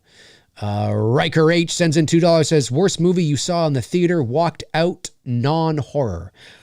Oh, damn, I can't answer that question now. Well, I didn't walk out, but I've said this many times that the single most disappointing movie-going experience of my life, and it still stands to this day, movie-going experience, like actually in the movie theater, is The Last Jedi.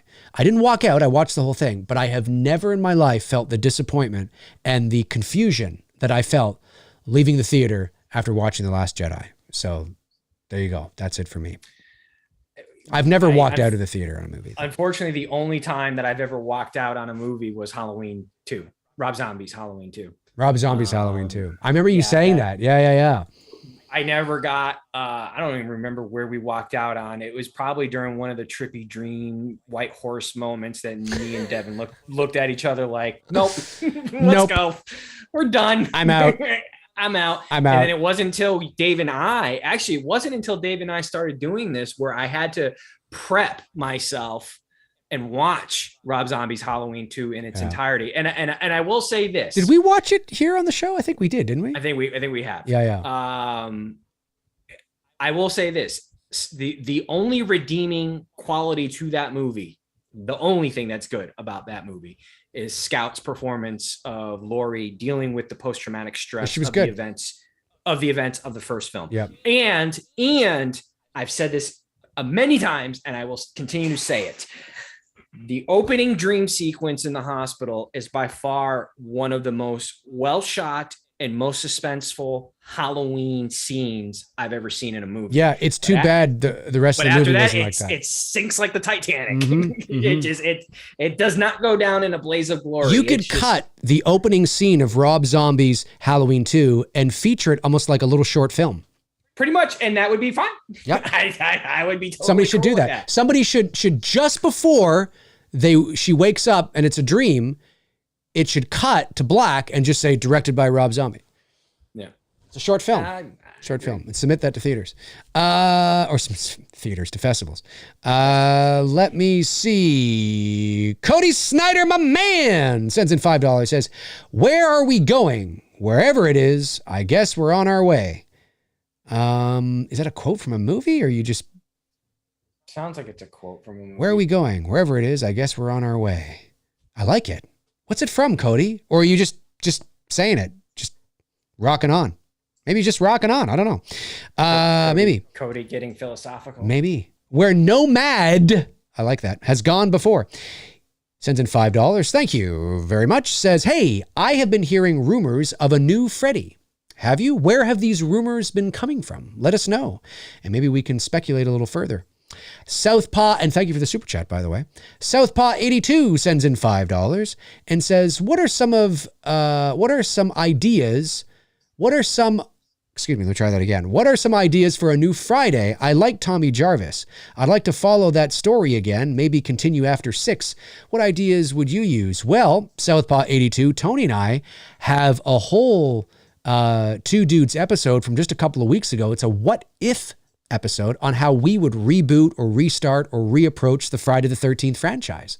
And we talked about going back to Pamela Voorhees and sort of, doing something with her and going back. And like, it was a really cool episode because I had some ideas and Tony had some ideas that were slightly different. And then we kind of mishmashed our ideas together and we were tied. It was actually a really cool episode. It's from a couple of weeks ago. Go search for it. Two dudes and some bullshit. What if, Friday the 13th or whatever. And Pamela Voorhees, Betsy Palmer, her face is on the thumbnail. So go check it out because that's a good one. You do not want to miss that. And we really tackle that.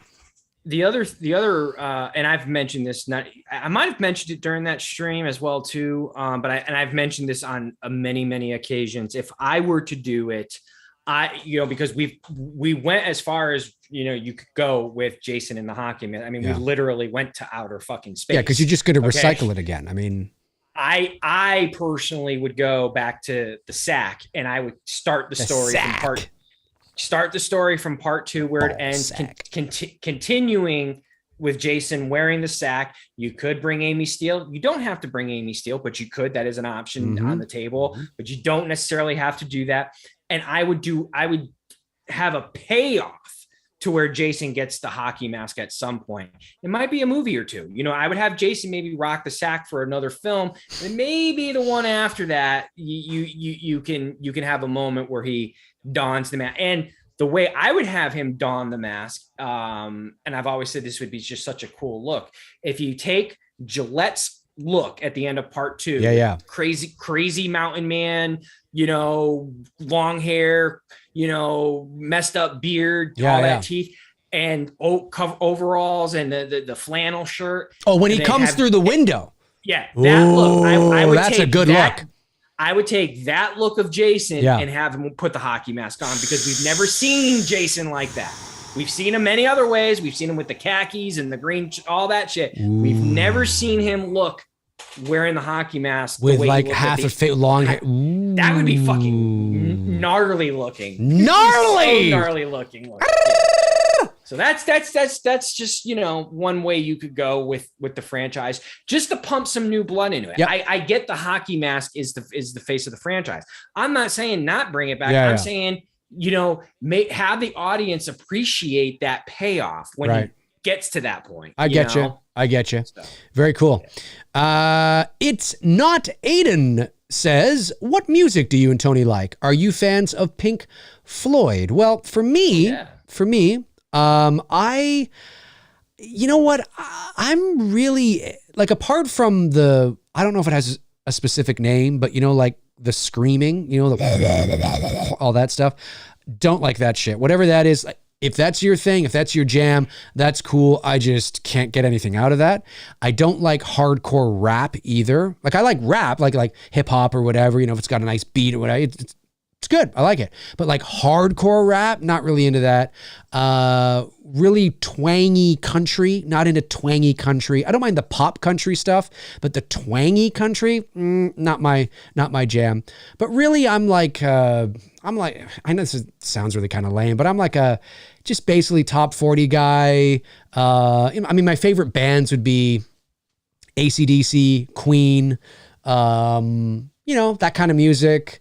I will listen to, if it's got a good beat, a good melody, and I can fucking jam to it in my car or in wherever the fuck I am, I'm in.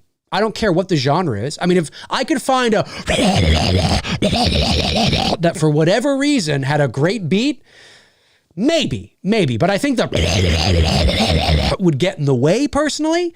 That's just too much for me. But anyways, and Pink Floyd, yeah, I don't mind Pink Floyd. Yeah, what about you, Tony? I'm a music lover of all genres.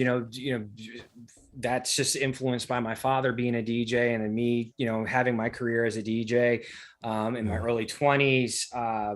It doesn't matter. I can go from listening to hardcore hip hop to regular hip hop. Well, although to be fair, my hip hop pretty much ends at 2010, and then it just goes back to the 80s. I'm not a fan of like mumble rap. I just don't like. Right. No. I can't even fucking DJ it. I've tried to mix a few songs, and I'm just like, no, I get you. Just not like. A fan do you know what I liked about like, for example? Now, I don't know a lot about rap. I don't know a lot about the culture. I wish Bruce was here because he loves hip hop and all that kind of stuff. He knows a lot about it. But for me, like, for example, take somebody like Eminem, right? Marshall Mathers, right? Yeah. His rap in the late 90s was rap, but it had a pop, like, just great beats. He had commercial hits. Yeah, they were commercial hits, but his songs, like they just had great beats, great melodies, something you can literally dance to in a club, like great beats, great melodies, right? And half the time I wasn't even paying attention to what the fuck he was saying. He's the kind of rapper though where if you listen, you can totally understand what he's saying. But sometimes you're just into the beats and shit and kind of how quirky and silly kind of, it was great shit. It was, and I admit there's a lot of his shit that I really like, but I wouldn't say that I'm a fan of rap. Like there's a lot of stuff that poor Bruce, he'll be like, yeah, he'll mention all these guys. I'm like, I have no idea who you're talking about. I have no idea I don't know who that is. And I feel bad because he's so into it. You know what I mean? But I'm like, I have never heard of that artist before in my life. Sure. But it is what it is, right? We're into what we're into. You know what I mean? Oh yeah. Well, I mean, like I would say my strong wheelhouse where I spend most of my time listening. I listen to a lot of older shit, a lot. Yeah, I was just about to say that. Like I spend more into like 80s pop, 80s rock, for sure. 50s and 60s shit I love 50s too. 50s and 60s shit, like shit that my parents grew up with, Motown, doo-wop, all that stuff. Obviously Elvis, Elvis. Both of us were influenced with Elvis a lot with our parents. And Ricky Nelson, he's fucking great too. Maybe not so much Ricky Nelson, but more like Bobby Darin. Bobby Darin's good. Yeah, my father was big into Bobby Darin, so I've got him on my playlist. When I'm DJing, it's DJing for me. It's more like when I'm creating mixes and posting them on SoundCloud. It's more like what I'm feeling in that moment. Sometimes I'm like in an 80s moment. I just did a really good one that I got a lot of. You're great. I've listened to some of your the sorry to interrupt. Just want to say the little the little clips I put clips on you post. Instagram. I fucking love that shit, man. It's good shit. When I'm in the middle of making a mix, like you could DJ weddings and shit. Fuck no. I said that because I knew you were gonna say that. No, that ain't never gonna happen. Fuck no. No, I did a Madonna versus Lady Gaga thing.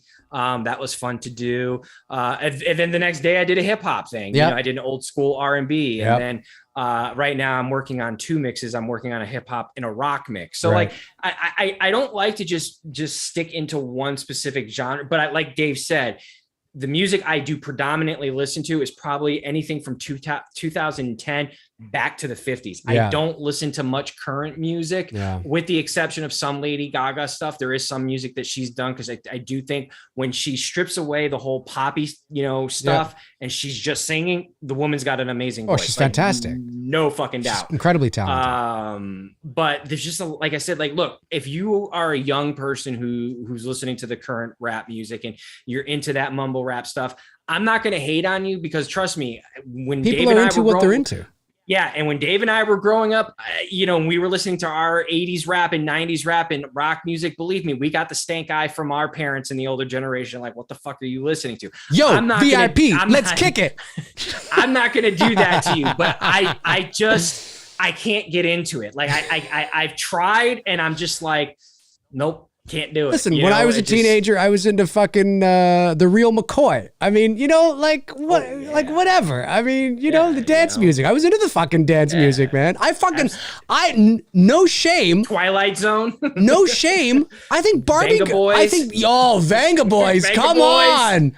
Come on. I now, think if you're here in the States, Six Flags, the Vanga Boys, you already know. Oh yeah, we got the, even though we don't have a Six Flags here in Canada, we got the commercials. We got the commercials. I would say that I even fucking Barbie Girl is a fucking catchy tune, man. Oh, Aqua? Yeah. That's a catchy tune.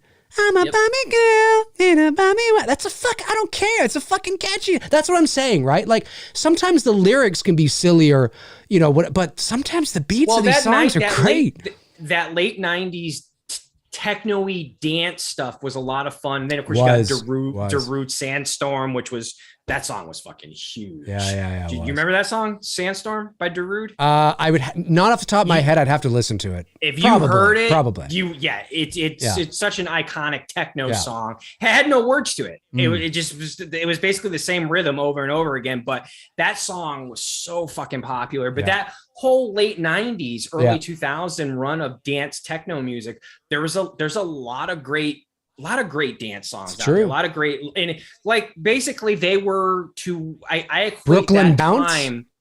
Brooklyn Bounce, yeah. I equate that time of dance techno music to like the one hit wonders of the 80s and the pop songs. I got you. Very, very similar. And it's just too bad we don't do that anymore with music. Yeah. You know what I mean? Like we don't have that anymore. You know what I mean? I'm excited for the Top Gun soundtrack for damn sure. I'm glad Tom Cruise stuck to that route of what, because there's definitely two huge factors to what made Top Gun the success that it was in the 80s. One was it was a good movie, but two, almost every song you've heard played on the fucking radio. And Tom Cruise was very aware of that to make sure that he brought that, same punch. But with modern, and using today's artists, and whatnot to this new soundtrack, which I've heard a couple songs off of it. And I'm like, all right, I'm feeling more and more confident with this movie. Good stuff. It's good stuff. It is. Where Nomad has gone before follows up with $2, says, I meant you, what's going on with Dylan's new nightmare, or what's going on with Dylan's new nightmare? Well, again, I'm not a producer on the project. I'm not a writer on the project. So the best person to ask would be Cecil Laird of the Horror Show. However, obviously I do know a bit about what's been happening and what's going on. So there's several reasons for the delay. Obviously, a big reason is because of COVID, and I'm in Canada. And obviously the borders were shut down and closed for, a couple of years. Are you guys back open? Oh yeah. Are you open? Yeah. And we've been open since I think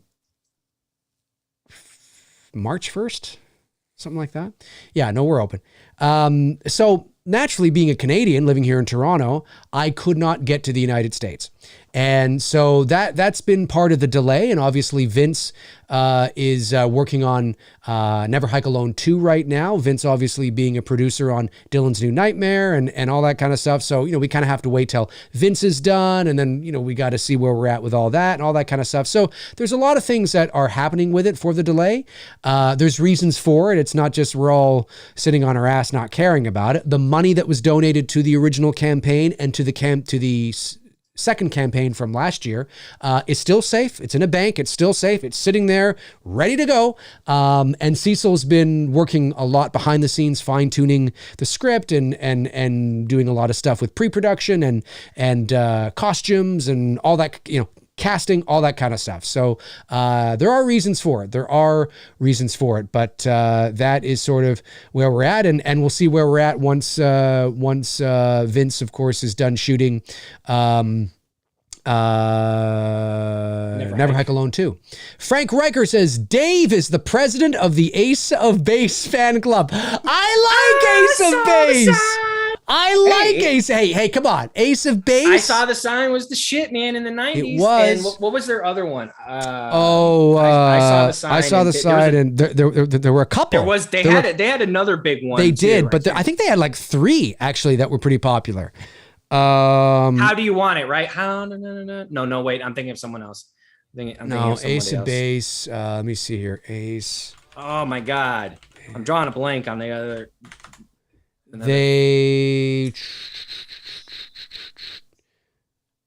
Oh, fuck.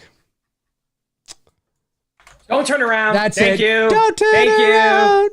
Yes, but I thought there was one more they had that was. You might be right. Not as popular, right. but there was. All That She Wants. That's it. All That She Wants. Here's another baby. Here's another baby. Yeah. See, I told you. Yeah, there were. Dude, I'm telling you, man. When we finally in Connecticut. At the age of 16, they had 2 all-age dance clubs, and that's when I really no. Yeah, we had a couple of those here. Yeah, no, and I'm not dissing my dad. My dad was very simple with mixing. Like, he just would play one song, play into another. I was really, when I hit my teens, I was really into learning how to do mixing. Right. So when I turned 16 and we would go to the dance clubs, I would spend more than half the night in the DJ booth, just watching the DJs do their thing and just learning and doing some sets, when they felt I was comfortable enough to do it. But those songs that they mentioned, the 3 Ace of Base songs at that time when we were in our, teenage years those were huge, and they were huge songs to play on the dance floor. And people, I remember seeing my female friends out there singing I Saw the Sign, or All That She Wants and whatnot. So, I mean, we can laugh about it now because we're so far removed, but at the time they're huge. Boys to Men.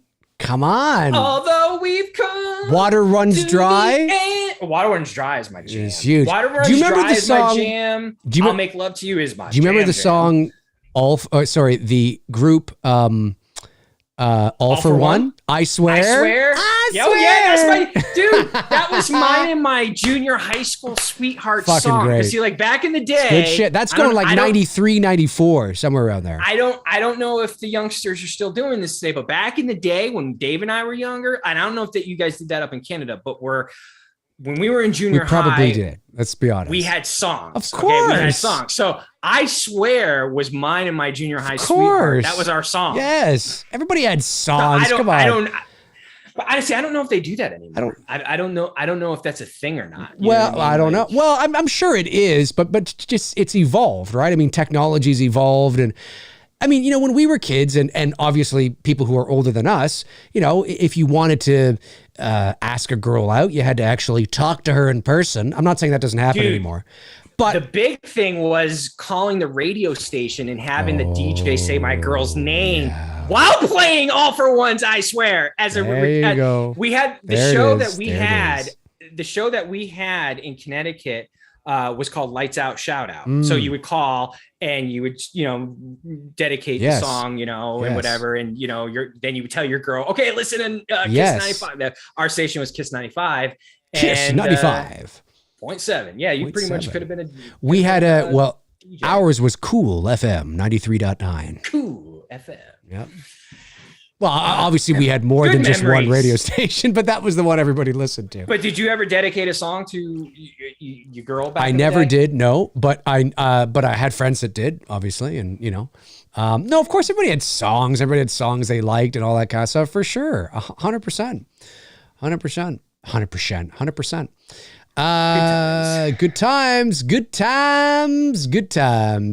Okay. Movie Chat and More Part 2 sends in £5 and says, D&T, you get the chance to spend 5 days with 5 different celebs, alive or dead. Which 5 would you choose? Well, alive or dead? Well, 5 days, I would choose Harrison Ford, Steven Spielberg.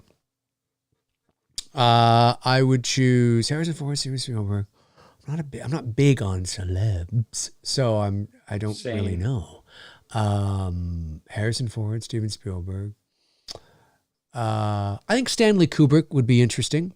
to spend 5 days with, as long as we have separate rooms, because he might get cranky. Just a little. And then, but I mean, a legendary we have five figures, right? Five. Elvis Presley. Wow, that'd be fucking amazing. 5 days with Elvis Presley. That's definitely one of mine. Wow. And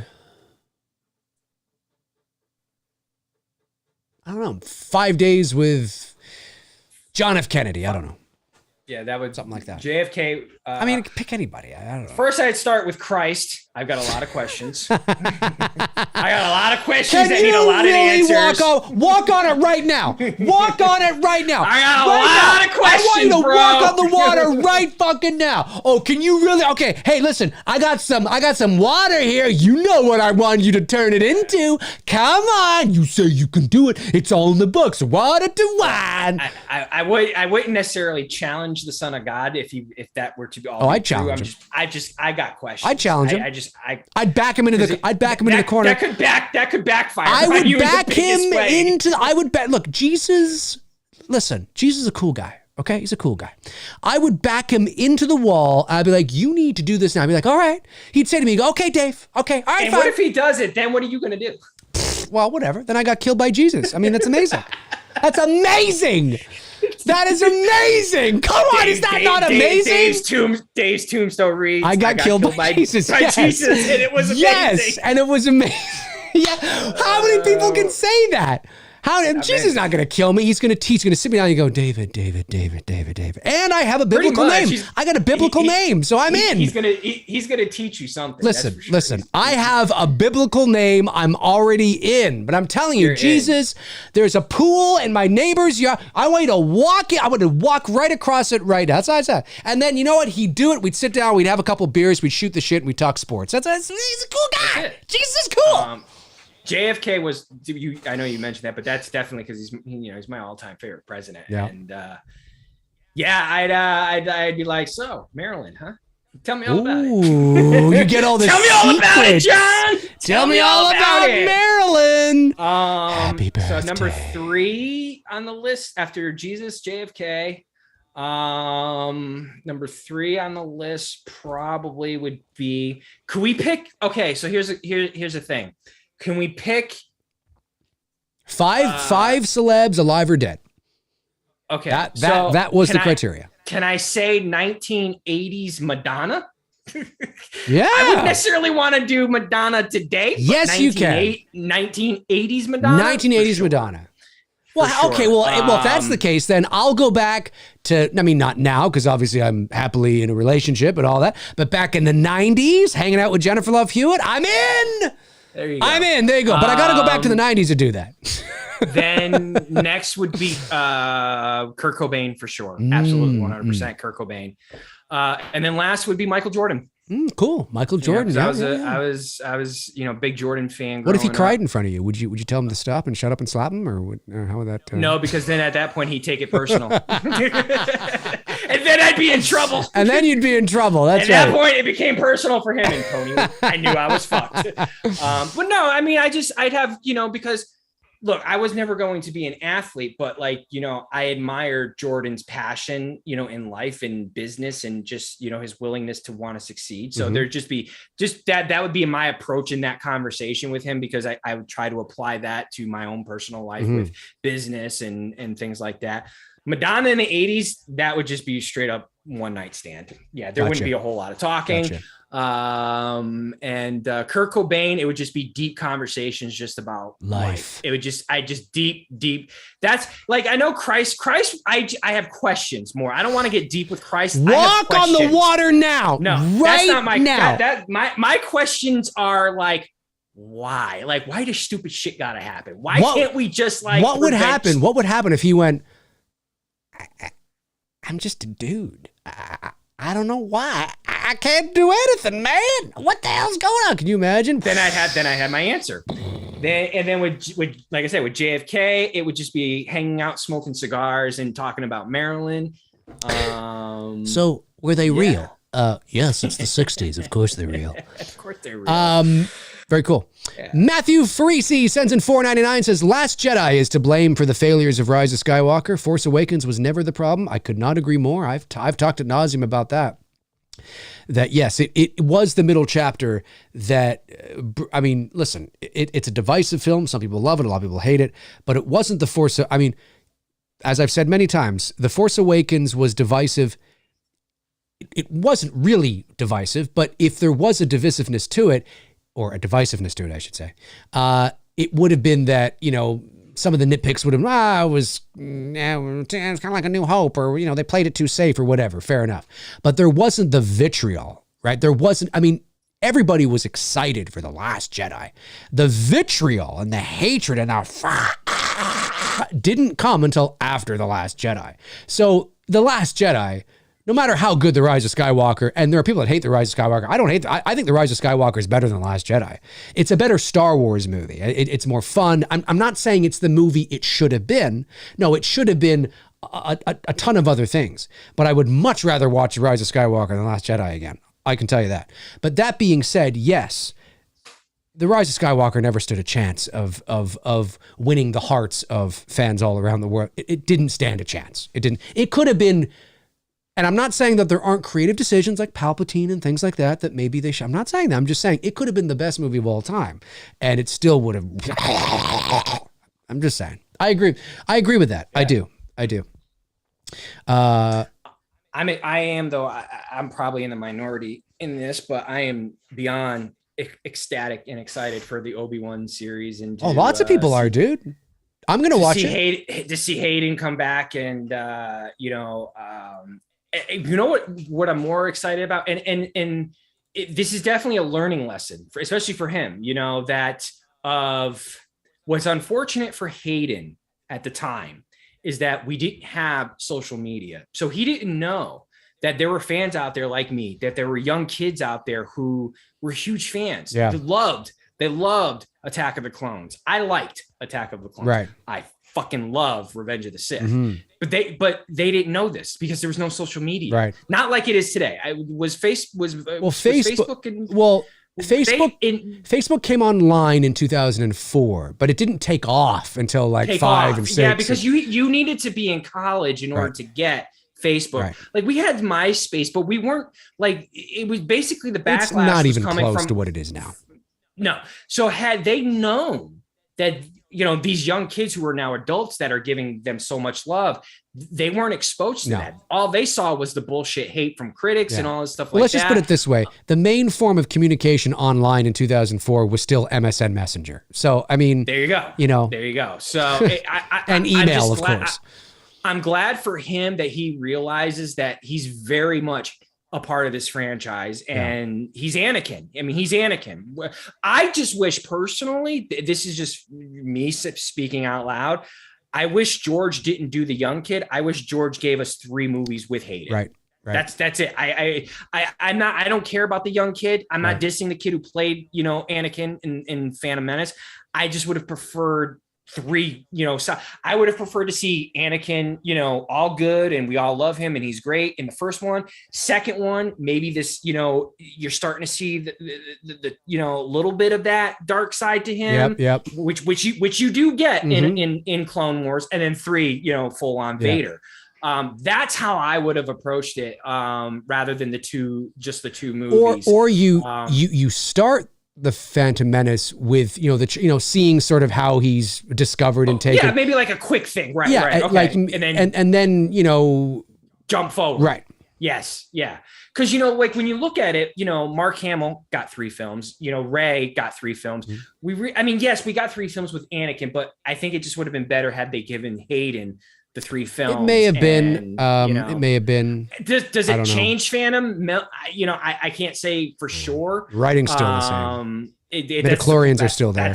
That's Jar Jar's Jar Jar's still there. I mean, you know, there's just things that you just can't. You're just like, I know. That's why you notice Jar Jar is not so heavily present in the Revenge of the Sith. I think he's like in like what 2 or 3 scenes, and that's about it. Yeah, they really dialed him back. Oh yeah, because he wasn't. No. But it's funny because now the funny thing is that what's become more popular with Jar Jar is the Sith. Have you seen that shit? Where Jar Jar's a Sith? Some of that shit is funny. It's like they're cut up videos of all his scenes that fan theory videos. I don't think I have seen it. Of fans saying that Jar Jar was actually a Sith Lord. You know, and they the way they edit the scenes, it really does look like Jar Jar's doing fucked up shit. Really? But it's how it's edited. That's that you got to watch it in that context. So when you watch it that way, you're like, yeah, man, you know, maybe there's a hidden message there. Jar Jar was, you know, that's funny, a douchebag, but it definitely was funny. I was a fan of Natalie Portman as Padme. Yeah, I like Natalie Portman and Keira Knightley. Also, for those who don't know, she actually played Padme in Phantom Menace for, was it 1 or 2 scenes? Like Keira Knightley was the stand-in, I think, right? For Padme. Right. Yes. Yeah. She was the decoy. Decoy. Thank you. So yeah, you know, unfortunately you get shit like, I don't like sand. It's coarse. It's, you know, like stuff like that you're just like, George, we're going down a path I cannot follow. I know. Come on, George, think of something better. Come on. I know. But you know, so like, and I've always said it's not Hayden's fault. No, of course not. He was given a script and he was directed by Lucas, and but the point is, I'm glad now he's realizing that there are people who do like you know, his performance as Anakin and what he did with what he was given. Right. And I've said this many times, you know, Revenge of the Sith is in my top 2 favorite, you know, Star Wars films. I love that movie. I'm going to watch it. I'm going to watch it here as we get closer. What was it? Was it May 24th? 27th.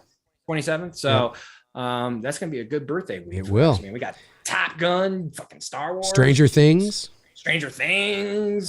I keep forgetting that damn movie's TV show's coming back. It's coming. I know, I keep forgetting. It's a good segue into this super chat here from Ethan LeBlanc. He sends in $9.99. Thank you, Ethan. Says, Dave, does having Anakin, Vader, and Obi-Wan crossing paths in the Obi-Wan show undermine their long-awaited meeting in A New Hope? Or do you think they can write it in a way that still works? Well, that's always been an area of contention, because when you watch A New Hope and Obi-Wan meets Vader, he says, you know, I'm paraphrasing, but he says, or Vader says, you know, when I last saw you, I was but the learner. Now I am the master.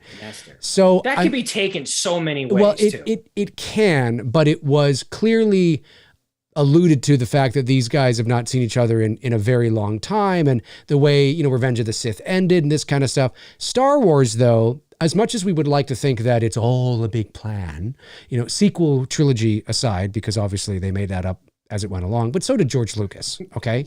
You know, George Lucas had Han and Leia, you know, kiss in Empire, and then, you know, reveal that they're brother and sister. And he would not have done that if he knew from the get-go that they were going to be related. There's a lot of myths. People forget that Luke and Leia have a little moment there, and you're like, wait, what? There's a lot when you get to Return, I mean. Yeah. There's a lot of myths. I'm not saying that Lucas didn't have the overall arcing idea in his head, but in terms of the details and the nuances of the characters and the arcs and the scripts and things like that. No, he had them ready to go from day one. He just decided to do that. Get the fuck out of here. He did not. And there's a lot of people that have worked closely with George Lucas have said, that's not true. I mean, yes, he's always had this big idea, and we could do this, and maybe we go off here and Tatooine and this, you know, but these details, no, because why would you do that? Why would you have, no. So Star Wars has done a few from a certain point of view kind of things in order to kind of make sense of something. I mean, that's why Obi-Wan says in, you know, Return of the Jedi, what I told you was true from a certain point of view. Well, no, it's because Lucas wanted Vader, because Vader was not his dad from the get-go. He was not his dad from the get-go. It was something that Luke recognized would be powerful in terms of the hero's journey and the father and son dynamic and sort of the classical sort of archetypes and the storytelling. He felt, hey, this would be good to add in there. But then he realized, oh shit, I got this thing from part 1. I got to figure out how to, well, it is true from a certain point of view, because what I did talk about is that the man he was, he killed the man he was. And yes, from a certain point of view, it's poetic, and it works in a fantasy movie like that. If this was an action movie like Lethal lethal weapon. That would never work. You know, you got two guys in a real world, sitting on a log.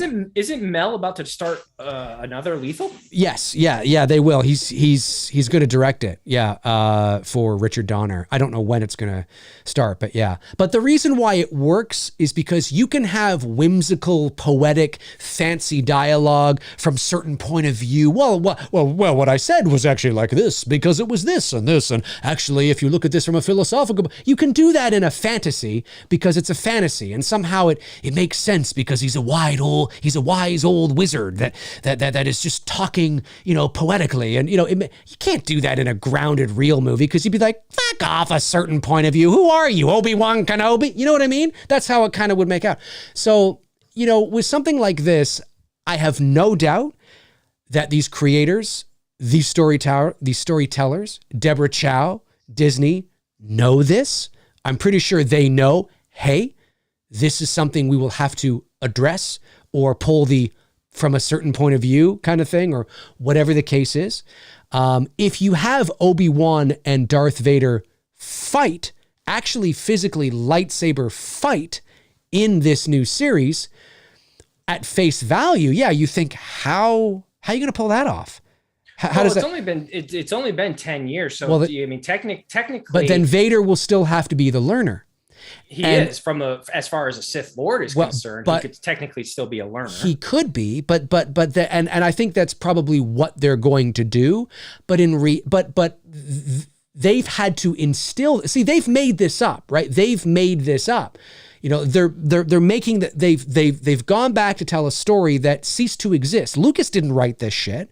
Lucas had nothing to do with this shit. This is made up in that basically in A New Hope.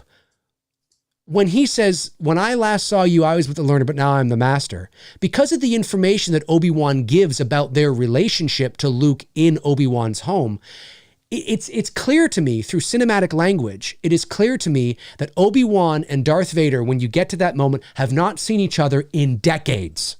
It's very clear through the use of cinematic language. It's very clear because of what Obi-Wan says in, I can already tell Dave is not going to like this series. No, not at all. No, not at all. I'm just saying that now they've recognized that, again, there's a little bit of we got to make sense of, and that's what they're going to do. And I have no doubt that they're going to do it. And because it's a fantasy world, they can do it. You think they're going to fight? You think they're going to have a fight? Well, I think yes, I do. I think there's going to be some sort of fight, but to Ethan's point, does that diminish the impact of the line, when I last saw you as a learner? Well, when I last saw you 10 years ago, I guess, I guess it does from a certain point of view, it does kind of diminish it a bit, because it is very clear to me in that movie, when you listen to how Obi-Wan talks about, I once fought in the Clone Wars with your father, and just the way he's talking about how long ago it was and all this stuff, it's very clear. It wasn't just 10 years ago that he last saw, Anakin Skywalker. It's not outrightly said, but it's hinted at through cinematic language. So yes, this is something that's why fans are like, what? This is, so they're going to have Obi-Wan in this movie get the better of Vader, I guess, in this show, get the better of Vader somehow, because he's still the learner. But is that what you want? Aren't we supposed to see an evolution of his powers? And isn't he supposed to be like, this is Vader 10 years in his prime? And that's where I'm kind of, I don't know. I don't know what they're going to do. What I would like, the perfect scenario for me would be, we see Vader just badass fucking people up, and that we see an almost confrontation where maybe it's a scene where Obi-Wan he realizes that it's Anakin, because I think there's supposed to be a moment where the look of Vader, like in some of the trailers we've seen, we're gonna see his face. Mm-hmm. So brace yourself for that, because there are several, when you go into the comics and some of the different looks of Vader, it's not always the helmet. There's a variety of different looks, I know the way I would do it is not have them fight, but have a moment where maybe even Obi-Wan sees, I did that to him. Right. You know what I mean? You have this moment, and then they get taken away. You see this total rage in Vader's face.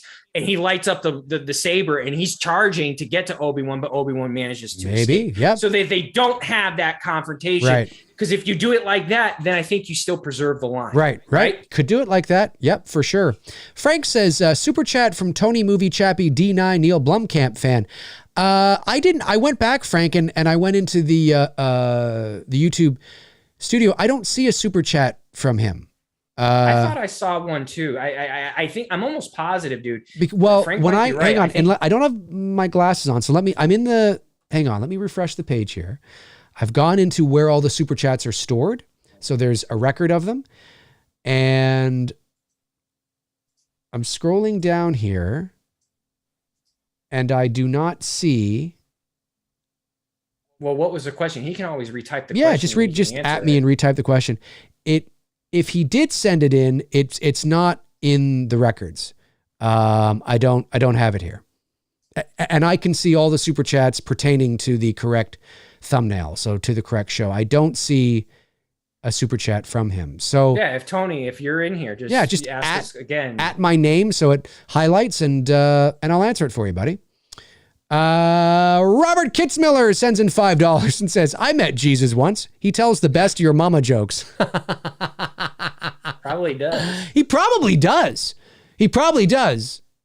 I love the way Family Guy portrays Jesus, and how Jesus is working at like the local record store. I've never seen the only one. My personal favorite when it comes to the cartoon stuff is South Park. South Park's good. South Park has done some good shit with Jesus in their show. Oh yeah. It's all fun. It's fun shit. I love it. If Jesus, it's fun. If Jesus were alive today, if Jesus were alive, listen. Who's to say Jesus wasn't a cool fucking dude and had a great sense of humor? I'm sure he had a great sense of humor. Jesus can laugh at himself. Why does he have to be all fucking serious? And he probably laughed at himself. He's probably like, that is hilarious. If Jesus were alive today, he'd be a fan of this show. He'd be a fan of this show. He'd be a Halloween fan. He'd be he'd be a Halloween fan. I'm telling you. I know it. I can feel it. That reminds me. Okay, I gotta tell you. Well, all right. So I'm not gonna say that my dad is a cool dude. He will always send me like this morning. He's very hardcore Christian. Right. But he'll always like just send me some type of inspirational morning positive type Christian-y text message. So right. This morning, and I don't usually respond, and I don't respond to anybody in message, text, even like my own dad. So if you message me on Instagram and get offended by it because I don't respond, I don't even respond to my own father. Okay. So I'm not a texter. I'm not a DMer. I just don't do that shit. Right. So I saw this, and it was a nice one. It was Dave saw it because I said, so I respond just simply with a gif of Michael from Halloween Kills standing at the top of the staircase. But the context of it is you have to, I don't want to share personal No, I understand. Stuff, it's the context of what he said. Yes. Like make have your day be filled with grace or something like that. Something, positive and uplifting. Yeah. So my response is just a picture of Michael. Did your dad respond to that? He didn't say anything. And I'm like, I'm such a dick to my own dad. What the Jesus would respond to that text, and Jesus would be like, ha ha ha ha. Exactly. It was meant to, like he knows my humor. So and he, like I said, he's I get it. He's being nice and he's being motivational. Of course, he's your dad. I just felt like it was a right moment to be like, you know what? I'm going to just respond with a picture of Michael. But see, in the GIF, I don't know if because I screenshot it and just sent it to Dave. In the GIF, Michael's head is just going like this. Yeah, it's funny. Like, what the hell? It's good. I like that. Okay, so Tony Movie Chappie D9 Neil Blomkamp fan says, at Dave, I agree with you on Halloween 5. I thought your name used to be I'm your Tony Movie Chappie Neil Blomkamp's #1 fan. Anyway, you said, I agree with you on Halloween 5, and this is an example on why sometimes directors should not have creative freedom control on these movies, similar in the way to The Last Jedi with Rian Johnson. Yeah, it's, very few directors have total creative freedom. I mean, at the end of the day, you have to get to a certain level of status to be able to command that level of creative freedom. When somebody has creative freedom, it really is to what degree, right? Like there's nuances here, right? They might have creative freedom in the sense that they're able to do the story they want to do. But there's still, there's a producer, there's a studio that is overlooking things, and the director of Halloween 5, I don't know if he had full creative freedom. I don't, if he did, then that comes down to Mustafa Akkad, and it was an incompetent thing to do. But very few directors, very few directors, and I mean this, unless you are the likes of like a Spielberg or a Scorsese, a Nolan to a degree who's earning that now, and, Denis Villeneuve who's beginning to earn that now. The director of Halloween 5 would not have had total creative freedom. It was just, he did a good enough job to convince Mustafa Akkad that this was the direction that he wanted to go in. And I think because the director of Halloween 5, Dominic, whatever, I think Mustafa Akkad kind of liked his moxie as well, because he was a bit of a hothead. I think he had a bit of a kind of a personality to him, and for whatever reason, they're like, okay, let's do this. But that's not really creative freedom per se. I know, I mean, it is to a degree. Like, again, there's levels, right? There's levels to what creative freedom is and means to certain people. But, and again, Rian Johnson would not have been able to do everything.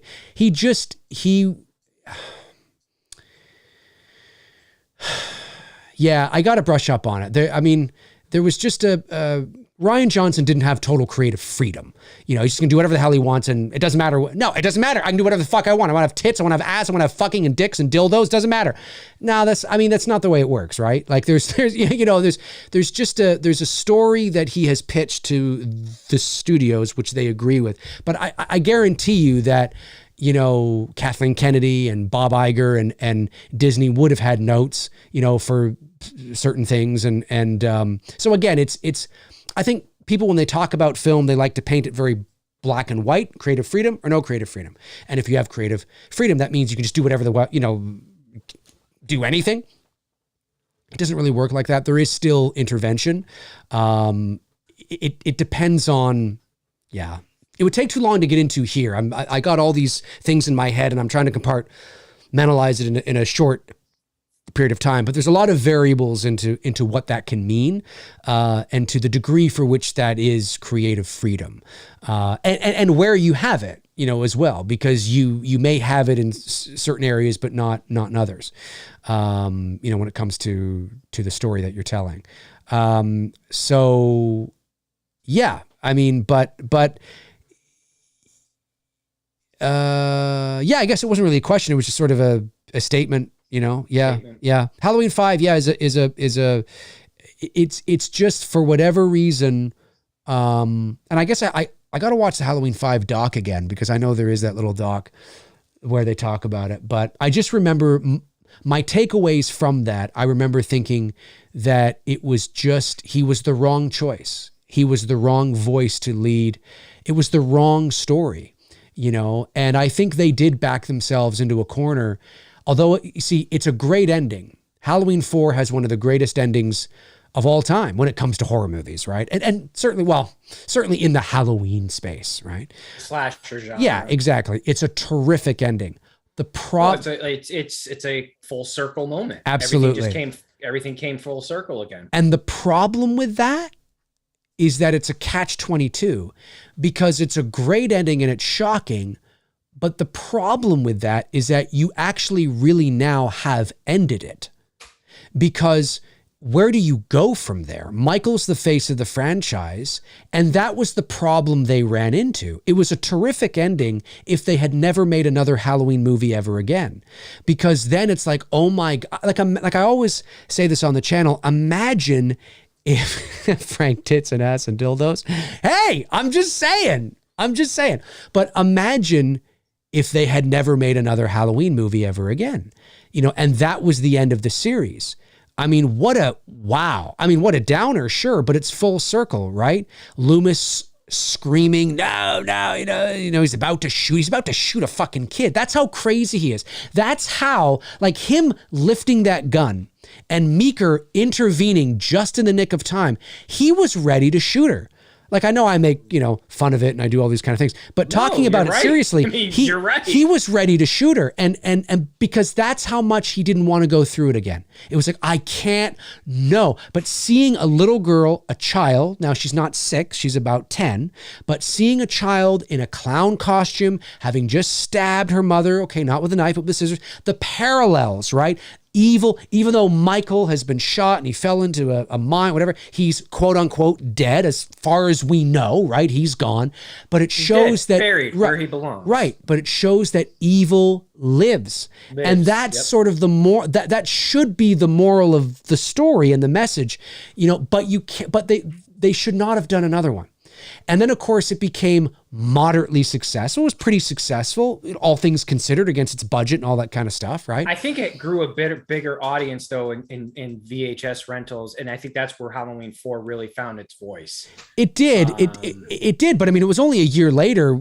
I mean, not even a year later, maybe 6 months, that they went into production on 5. Production for 5. So, yeah. I mean, it was but here now you face a challenge, right? Which is, well, what do we do?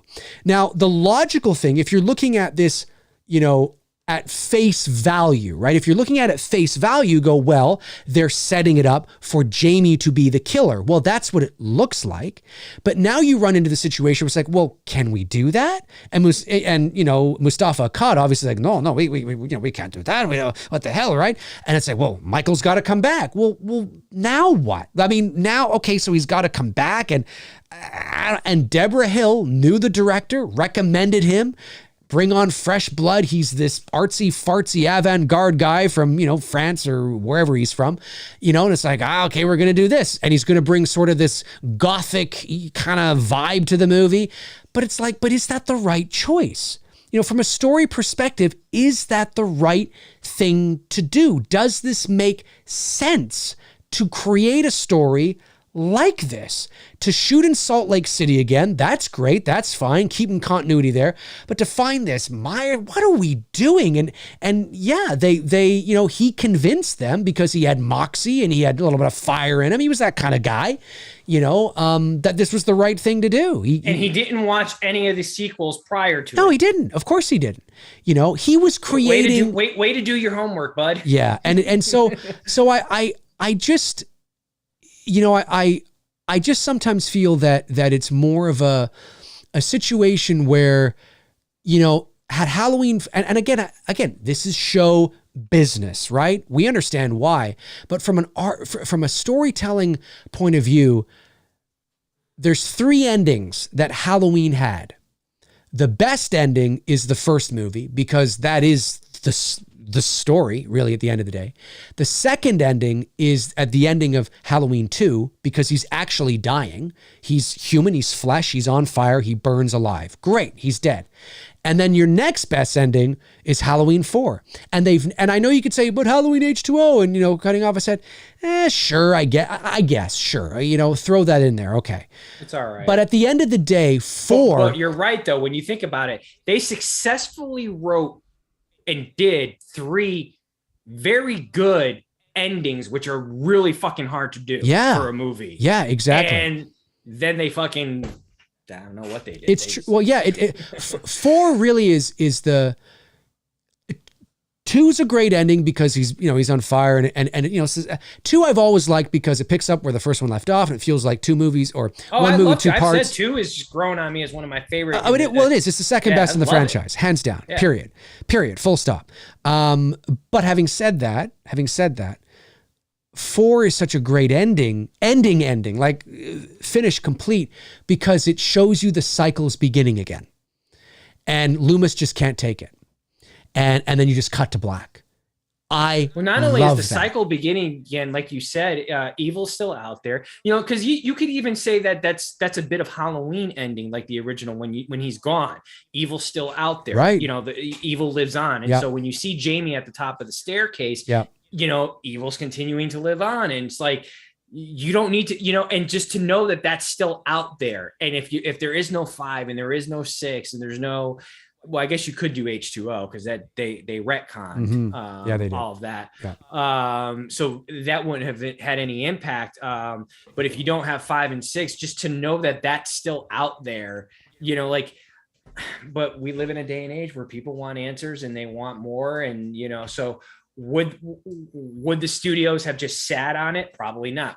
Well, no, they didn't. They should they have just sat on it? Absolutely. Well, I mean, imagine it's complete. It's a complete story. Well, that's it. And I've always and of course, in 1988, you have no way of knowing, what the industry and what the pulse and the vibe of the industry is going to be in 2016 when there was a launch of nostalgia thanks to Stranger Things and the 80s. Listen, the 80s have always been cool to certain people, especially us who grew up in the 80s and actually did ride our bikes like the kids in Stranger Things in the 80s. Yeah, but that was life. That was life. But having said that, there was no way of knowing that nostalgia was going to become big business in 2016, largely thanks to Stranger Things. And ever since then, and then of course, the rebooting and requels and all this kind of stuff, there was no way of knowing that.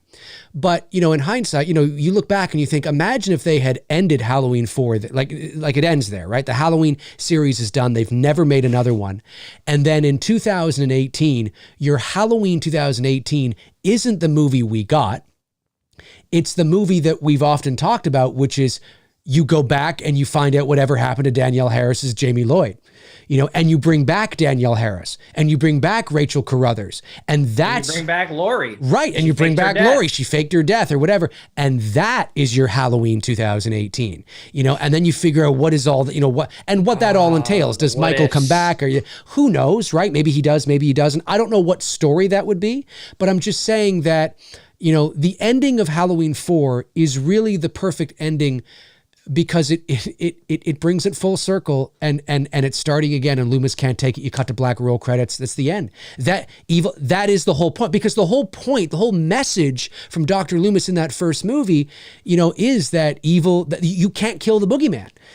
That really is what it's all about, is that evil, you can't do it, and so, but you could be a little philosophical and be like, well, what? Well, but then Michael has to, listen, we understand, right? Tony and I understand here, obviously, that Michael's the face of the franchise. You got to bring, we get that. But, it's from an artistic, like you have two things, right, that happen in show business. You have the bureaucrats at the studios, and sometimes there's crossover. Sometimes a studio executive or the head of a studio or whatever can also be an artist and a filmmaker. Sometimes that happens, right? And sometimes, absolutely. But at the end of the day, at the studio level, you will often have this battle between artistic expression and business and commerce. And, it's just show business. And it's unfortunate because in reality, I would like to think that most Halloween fans would agree and say, yeah, that is kind of the perfect ending. Like if they never made another one, that does complete this. That makes sense. Like from a story perspective, from a philosophical perspective, from a symbolic perspective, from a cinematic language perspective. It totally makes sense, right? Absolutely. Totally. But yeah, totally. It Linda makes sense.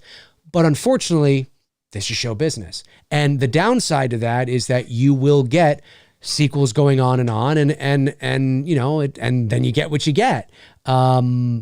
It is too bad. It is too bad. But and a lot of these decisions at the studio level are made by committee and it's a constant battle. There's great things about, of course, I've never done it. I've only made, one independent film.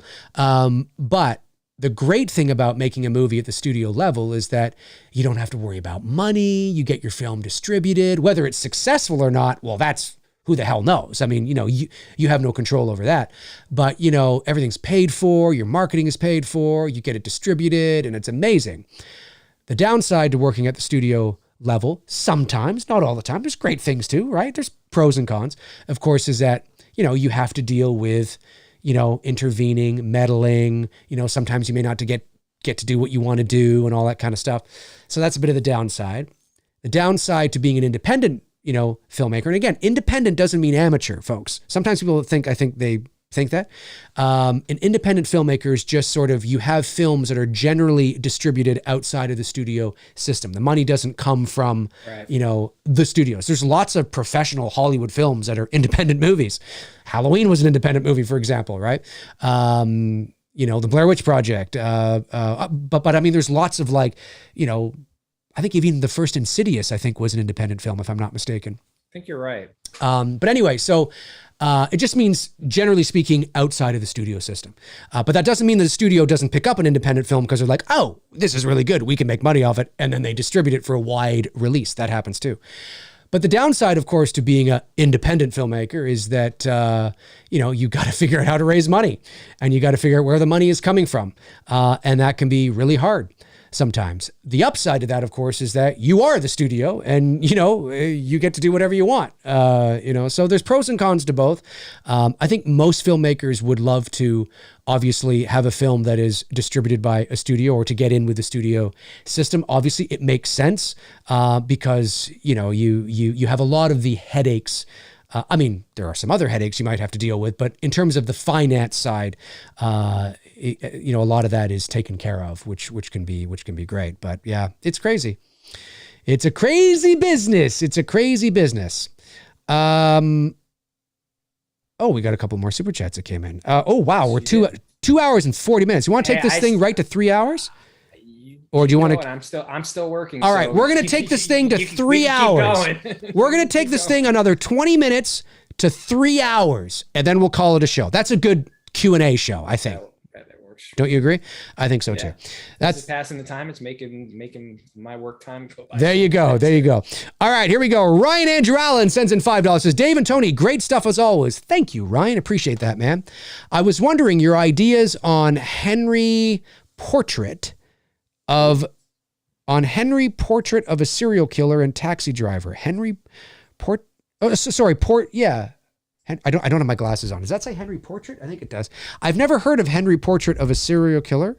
Taxi Driver? I know that. Hang on, let me just look this up here. Is that the only Taxi Driver I know is De Niro's Taxi Driver? Yeah, hang on. Henry Portrait of a Henry Portrait of a Serial Killer is a 1986 movie. It stars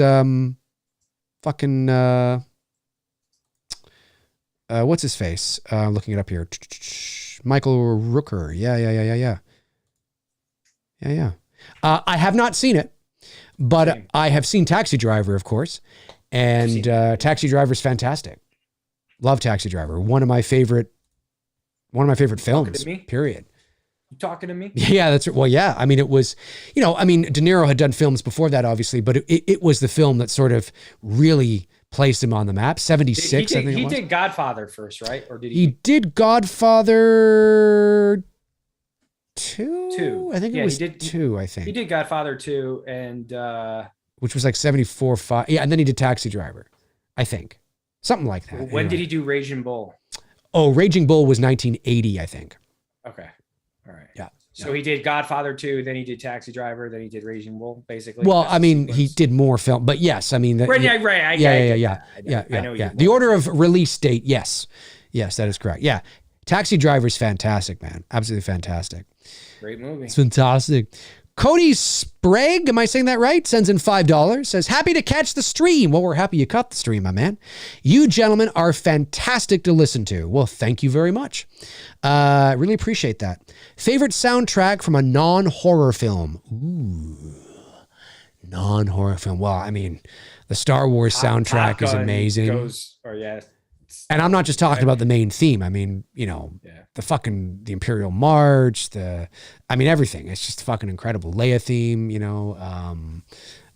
Binary Sunset, the Throne Room. I mean, the Star Wars soundtrack is great. The Superman soundtrack. Superman. I have an arsenal of soundtracks. It's hard to pick just one. It's tough.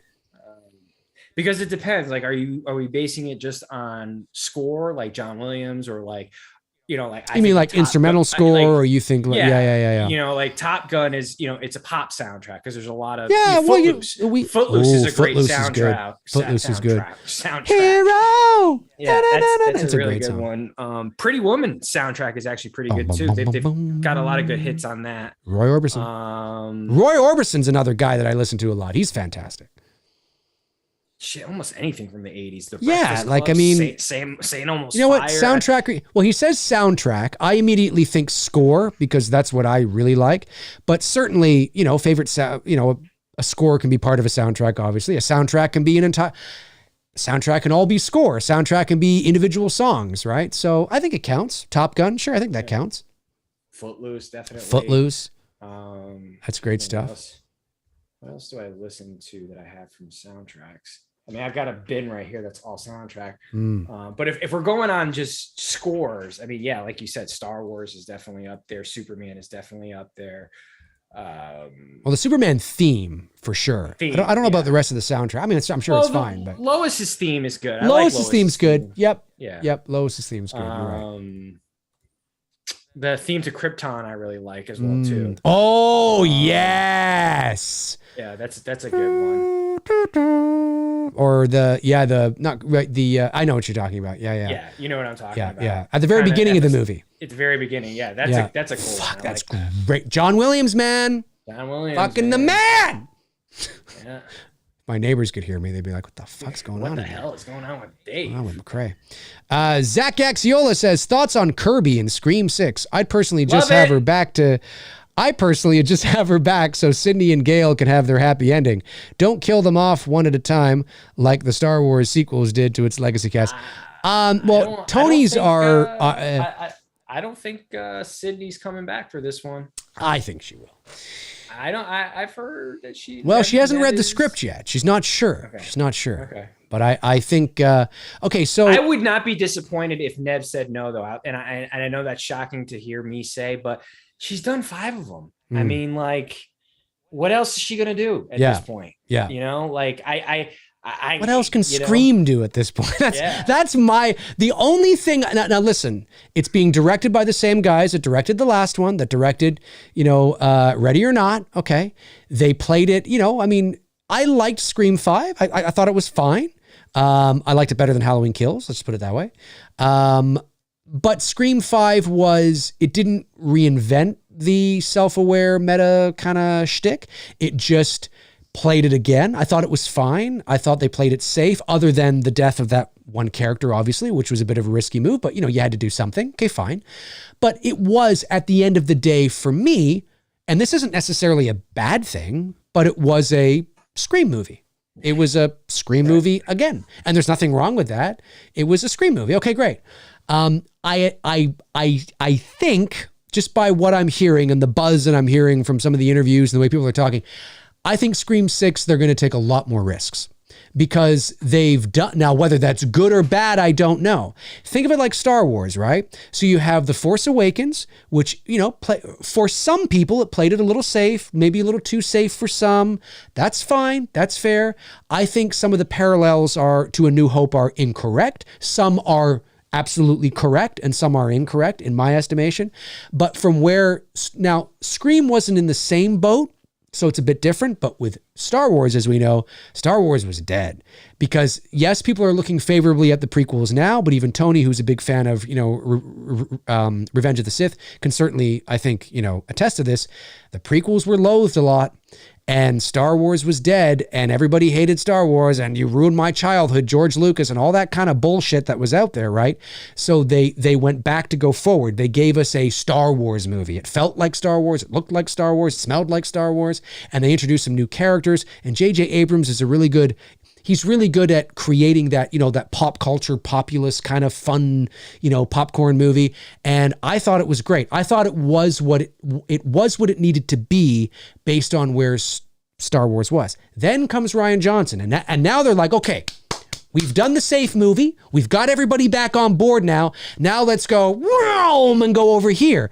Well, I think they steered too far to the left and went off the road and into the ditch and did 4 barrel rolls and fell into the canyon. I mean, that's how I feel about it. So I'm a little, now whether that's what they're going to do with Scream 6, I don't know.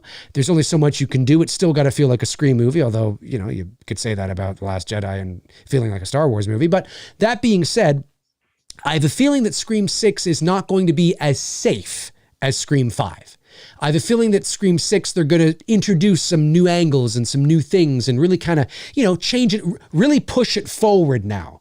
Now that they've done the safe Scream movie and they've got you all back on board. You know what I'm saying? Because now they've got you all back on board. So now they can go, what can we do? What that is, I don't know. And to Tony's point, I mean, what else can you do with Scream? Other than making it maybe 10 killers instead of 2, or like I've often said, and Cecil, I forget if it was Cecil that said this, or I think we both said this. I can't quite remember. Tony, I can't remember if you agreed with me on this or not, or if you like the idea, but I always thought it might be, of course it would piss off so many fans, it would, but it would be interesting. Maybe you find out that the guy on the phone that you've been hearing through all the Scream movies, right? Hello, Sydney. That guy, right? As much as they've tried to pass it off as a voice changer, and you see Stu kind of go, hello, blah, blah, and he puts, we've seen, a few of the characters put it up to their mouths, trying to, remind the audience, oh, in case you didn't know, this was me the whole time. But what if it wasn't? What if that was just a ruse? And what if the guy you hear on the phone is really somebody? He's actually somebody tangible, and he's been tangible this whole time, and he's finally introduced. And it's like, what? And he's been basically indoctrinating and, basically, brainwashing these gullible, vulnerable horror fans to kind of, now listen, I'm not saying that's what they're going to do. I'm not saying that's what you think they should do, but barring that, I mean, what else do we do that's not just another Scream movie? Oh, look, it's somebody that has an infatuation with horror movies, who had some sort of infatuation with Sydney, and they come along and there's 2 of them and we got to figure out who they are, and they end up killing a lot of people. And then we get to the end and we find out that it's these 2 people. Like, what are we going to do? What are we like? Are we just going to do that again? Or are we going to take some risks? Maybe they're setting up, what's the character's name in the new Scream? Sam? Kirby. No, Sam. The new kid, Sam, I think it was. The daughter of what's his name? Stu and Loomis. Billy Loomis? Yeah. The daughter of Billy Loomis, Sam, right? Maybe she was kind of having visions of her father, and she actually went to fucking town on that, on that kid. She's got something in her that may not be good. Like maybe she's going down a dark path after this shit, right? That's interesting for the character, that's interesting. She's going down a dark path or whatever, but they got to do something. They've got to take some sort of risk with, with the story, or you're just making another Scream movie. And I don't know if that's the right direction. And how Kirby's going to fit into all that, I don't know. Is she going to become a main player, or is she going to come back to be killed? What do you think, Tony? You think she'll come back to be killed? Kirby? I'm sure she will. My computer just froze on me. Oh no. So that's why I'm trying to make sure that this image saves. We're probably gonna have to cut the stream because I'm gonna need to reboot. Oh no, you need to reboot? Yeah, everything just froze up. Well, we're only 8 minutes away from 3 hours anyway, so we basically went 3 hours. Bitch. Is it still frozen? If we give it a minute, maybe it'll come back for you. But that's how I feel about it anyway. You know what I mean? I didn't mind part 5. I thought it was fine. I watched it here at home and I was like, yeah, they would have done Wes proud. There wasn't anything like, oh my God, holy shit. You know what I mean? No, it was a Scream movie, and whether that's good or bad just depends on your expectations, I guess. I think I'm good. I just can't get my, God damn it. Ooh, 7 minutes to go. Oh, shut up. Now my computer's talking to me. Your computer's talking to you? Are you still with me? I'm still with you. Oh, the freaking bar thing on my iMac keeps going down. Well, listen, we've been going almost 3 hours. The work is very important to you. You got to get into your client. It's fine. I got it saved. I'm only down to 2 images left. So I just got to get my toolbar to get, it keeps disappearing. I got you. Fucking A, man. I agree with Frank Riker here. This is my, of course, our opinions. Jenna Ortega was the best thing about Scream 5. Could not agree more. I've said this. 100%. That was now I know she's been in other things, but that was the first time I'd ever seen her. And during our stream, because you and I watched it live, right? Yes. We watched the movie live for the first time. And then I went back and watched it again on my own without doing the show so I could, soak up everything I missed. But I said to you live on that show, I said, who is this Jenna Ortega? I said, she's fantastic. She's young too. She's like 19. She's really young. And she, of course, was in X as well. And she was in that 6-6 movie or 666 movie. I haven't seen X yet. No, it's all right. It's not, I don't think it's as good as everybody says it is, but I enjoyed it. I thought it was fine. I thought it was all right. But she's in that. She's great in that. But she's very young. She's not. I didn't realize how young she was. But I said to you when we were watching Scream, just there's something about this girl. There's something about her face and just kind of the transition about how she can look so scared. There's just something about her. I don't know what it is. It's a feeling I have. I said to you during that stream, I said, keep an eye on this girl. There's something. I think she's got. I just got something. She's gonna something. I don't know, man. She could have a bright future here. Like star. Now it depends. I don't know who her agent is. I don't know who represents her. I don't know what her goals are in the entertainment industry. I don't know where she's going to cap off eventually. She is very young. She's got her whole future ahead of her. Who knows? Maybe she'll stick to the horror genre. Maybe there's lots of actors that kind of have a quality about them that don't end up going anywhere. So who knows? But there's a quality about her that I really like a lot. So I agree with Frank. Totally on that. Totally. 5 minutes to go. 5 minutes to go. And this has been a 3-hour show. A 3-hour tour. Was it a 3-hour tour? Just sit right back and you'll hear a tale of a fateful trip. Let's start it from I this never understood about that fucking show? What? That they had guests show up on that show and the guests were able to get off the island, but not them. Really? The guests were able to get off the island? Yeah. Well, because it's not like they expanded on the cast. Oh, that's true. There was an Alf episode in the 80s, Alf, the alien, where he had a dream where he was on Gilligan's Island. And they actually had the actors who were alive at that time.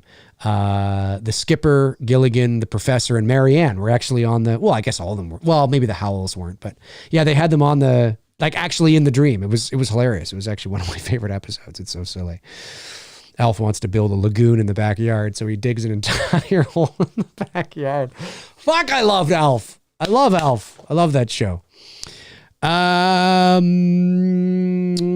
minutes to go. Let's see what we got here. 3 minutes to go. Logan Jobert. Is that French or is it Jobert? Jobert, maybe? Jobert? Your favorite Friday movie. Who is it? Your favorite Friday the 13th. Your favorite Friday movie. Who is it? Your favorite Well, my favorite Friday the 13th movie is probably, it's hard to say. My favorite is the first one, to be honest with you. I know that's not a popular opinion at all. Not a popular opinion at all. But that being said, I really like the first 4 movies, really, at the end of the day. To me, the Friday series, to me, is 1 to 4. When I think of Friday the 13th, when I think of Jason Voorhees, the first thing that pops into my head is those first, anything from those first 4 films. No disrespect to Kane Hodder, of course. Love Kane Hodder. But when I think of Jason, he's not the Jason that I think of. It's either Ted White or Richard Brooker or, Steve Dash or Gillette or, whatever. That's who I think of. And I think of any of those first 4 movies. So, yeah. And I know that 6 is a fan favorite. And I like 6. You know, I can get behind it. I like it, but it's not what I think of when I think of Friday the 13th. Or if I'm going to watch a Friday the 13th movie, it's not what I pop in. I'll pop in any of the first 4, really, at the end of the day. And for you, Tony, your would be Friday 2 and Friday 6, I think, right?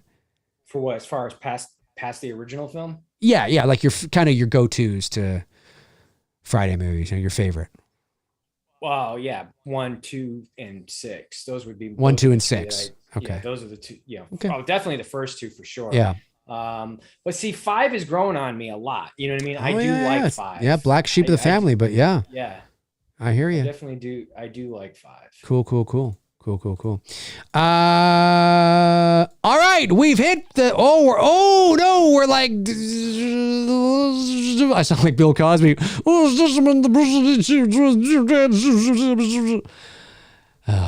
Let's not talk about Bill Cosby. About 30 seconds left. 30 seconds left. Brian Weston II says, "Hey Dave, how do you feel about a Pirates of the Caribbean movie without Johnny Depp? For it or against it? I think it's going to bomb." Well, they did one without him, I think, didn't they? The 5th one or whatever. At World's End, is that one without him? I've seen the. You know what's funny? I've seen some of the pirate movies, but I can't remember them. It's fucking weird.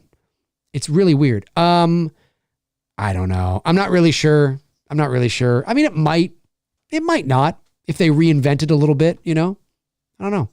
Yeah, I can't remember the movies. I want to, I actually just watched Black Mass here recently. That was pretty good. I want to see Depp get into more of that stuff. Black Mass, Donnie Brasco. Yep. Whoa. Yep. The quirky, Jack Sparrow. Yep. That type of stuff. Like he's done it. Like I like him in serious roles. There was another one, and I don't know what happened to it, but I was really excited to see it. That was the one where he was playing the detective who was investigating the Biggie Smalls murder. I wanted to see that, and I don't know if it's been released or it wasn't released, or I don't know what the hell was going on with it, but I wanted to see that. And I think he needs to just do more movies like that. He doesn't need to. Honestly, I love the first Pirates of the Caribbean. Anything after that, I'm just like, yeah, whatever. Yeah. You know what I mean? Yeah. Like, I hear you. I hear you. All right. That's gonna do it. That's gonna do it on this epic 2 dudes and some bullshit Q&A. 3 hours. Thank you to our amazing moderators, Frank Riker, Tabitha Short, Darren Sands, and Chris Baber. You're amazing. Thank you to all the Super Chat questions that came in today. Some of those non-Super Chat questions we were able to get to. Really appreciate it. You guys are amazing. All of you, sincerely, you are. Tony and I would not be here doing this if it wasn't for you watching. You guys, I love seeing the chat. I love seeing you guys talking amongst themselves, building this community up. It's fantastic. You guys are awesome, sincerely. And remember, we don't always have to love the same things. We can disagree. I can love something you can hate. You can, love something that I can hate, and we can all still be civil with each other. You know what I'm saying? It's amazing. It's amazing. Tony, any last things you want to say? No, I'm trying to fix my computer. Tony is trying to fix his computer. All right, folks, that'll do it. Tony and I will be back next week. Have a great rest of your week. In the meantime and in between time, we will talk to you soon. Cheers.